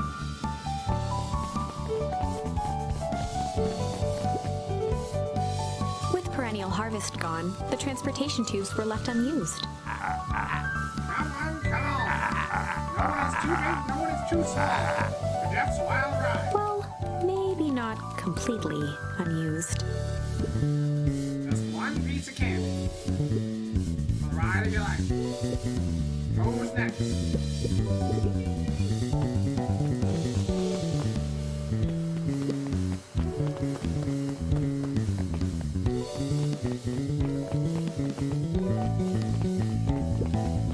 I think that news you'll enjoy. This morning I unpacked my last box. You're officially moved in. It's just a box. Let's not blow this out of proportion. It's It sounds an awful lot like putting down roots. I guess I decide this place is root-worthy. You're gonna be stuck with me for the foreseeable future. I do have to warn you, most years aren't gonna be as interesting as this one. I think I'll manage. Ready? Oh, there's a bit of a surprise.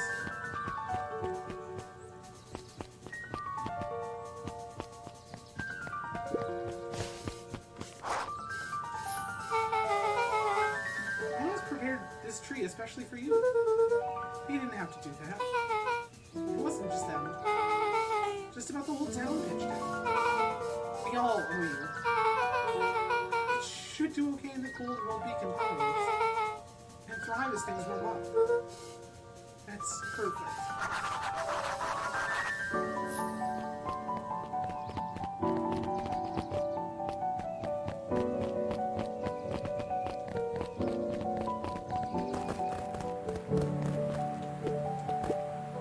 Guess what? Yesterday I saw Dynastis Didius. And that's good? It's great! I haven't spotted one of those in years. And at this rate, Beacon Pines is going to become the bug capital of the country.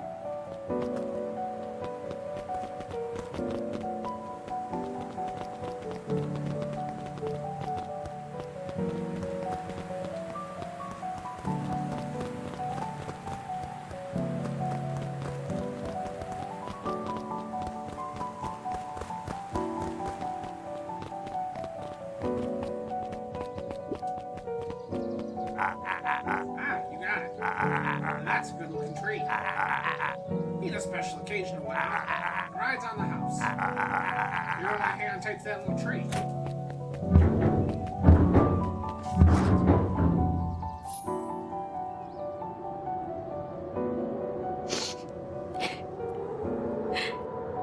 I think this is it. The end I've been waiting for. Honestly, I'd begun to lose hope of ever finding it. But then you came along. I don't know exactly how to thank you. It's hard to explain how much this means to me. It's funny, now that our time together is finally ending, I'm at a loss for words. Let's just watch the end together.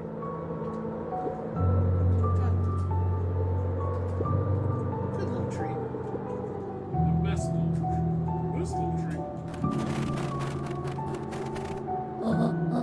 Thank you, children. This means a lot. Same. Thanks for everything. Shucks, I only did what any super awesome best buddy would have done.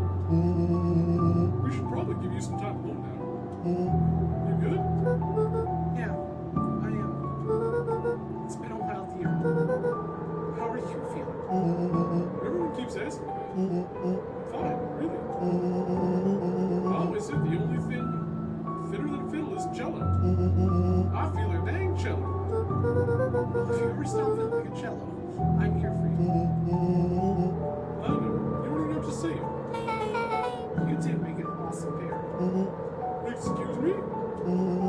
We're a trio now. Yep. Thanks. There's one thing you're missing now that you're part of our group. Is it? Let me tell you a little story about a man named Hank Atomic. Oh, God. It won't be long. I've been waiting for you back at phone booth. I found the perfect way to start our summer. You've got some good friends. I'm so proud of you. Your father would be so proud. I know. Mom, can I ask you a question? Do you ever dream about Dad? Not a night goes by that I don't. Are you ever afraid that you're going to forget him? Forget what he looked like? Forget his voice? No,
this is a fairly small game.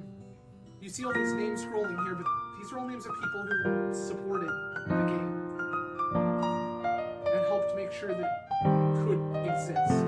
The longest portion of this credits is time spent thanking everyone who was there for them. Be there for your friends. That's it.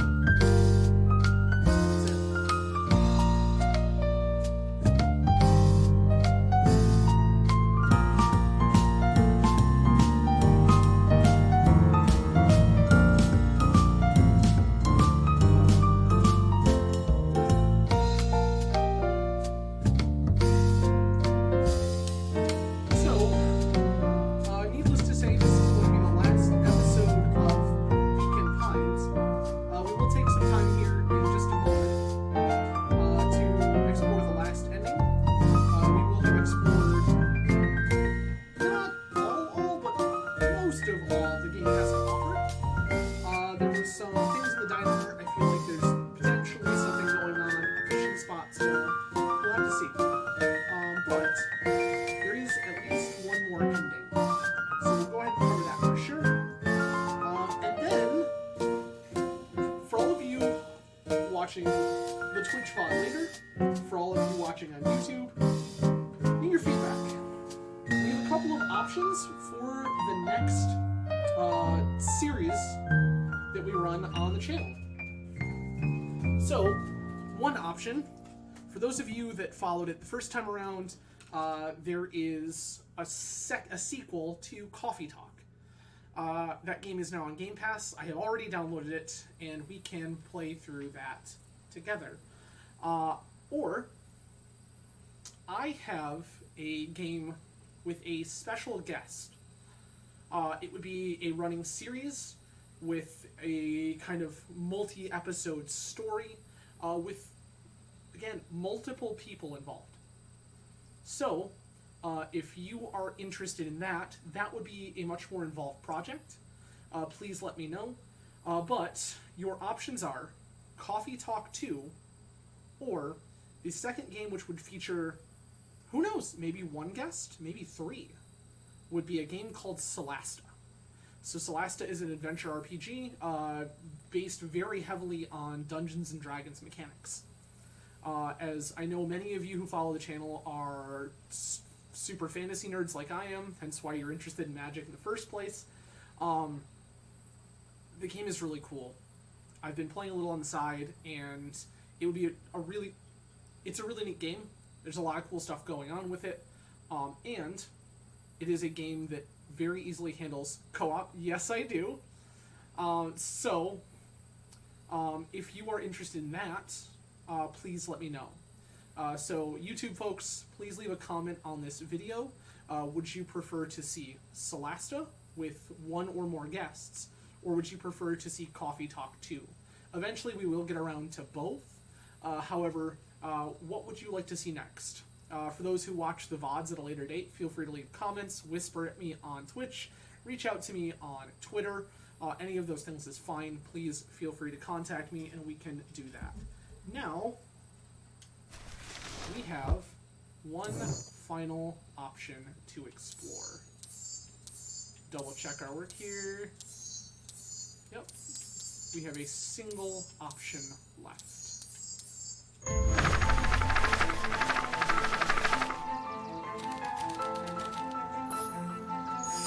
I might have tweaked his wonder potion with a little junk. Can't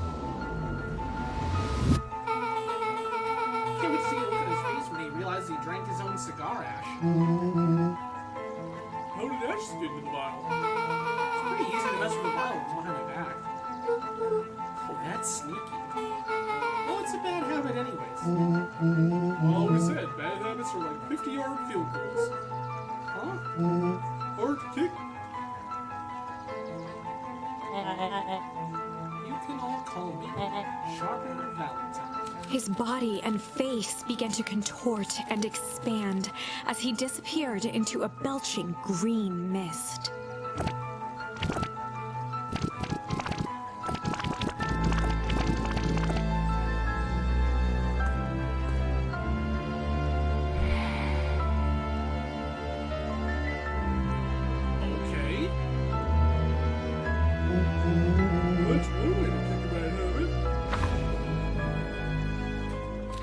blast of what was once Sharper Valentine wafted into the air, the crowd began to disperse, still numb from what they had just observed. Sharper Valentine was gone for good. His end would be a new beginning for Beacon Pines, a new chance to let go of the things they had lost and grab hold of a new future. The end. Well, I'd be lying if I said that wasn't a bit gratifying. I agree. If that feels to you like a good note to end on, I won't stand in your way. All right. That is every ending. So everyone, thank you so much for joining this evening. It has been a pleasure. We will be back next week. Please stay tuned to Twitter, as the schedule next week will be a little different. I had to juggle some things around in my personal life, so we will probably be off of the Tuesday-Thursday schedule just for next week, but definitely stay tuned. So I will post the schedule on Twitter over the weekend once I kind of get everything laid out. In the meantime, you will have a fantastic evening. Enjoy your weekend. I will see you again next week. Cheers, everyone. You have a great night.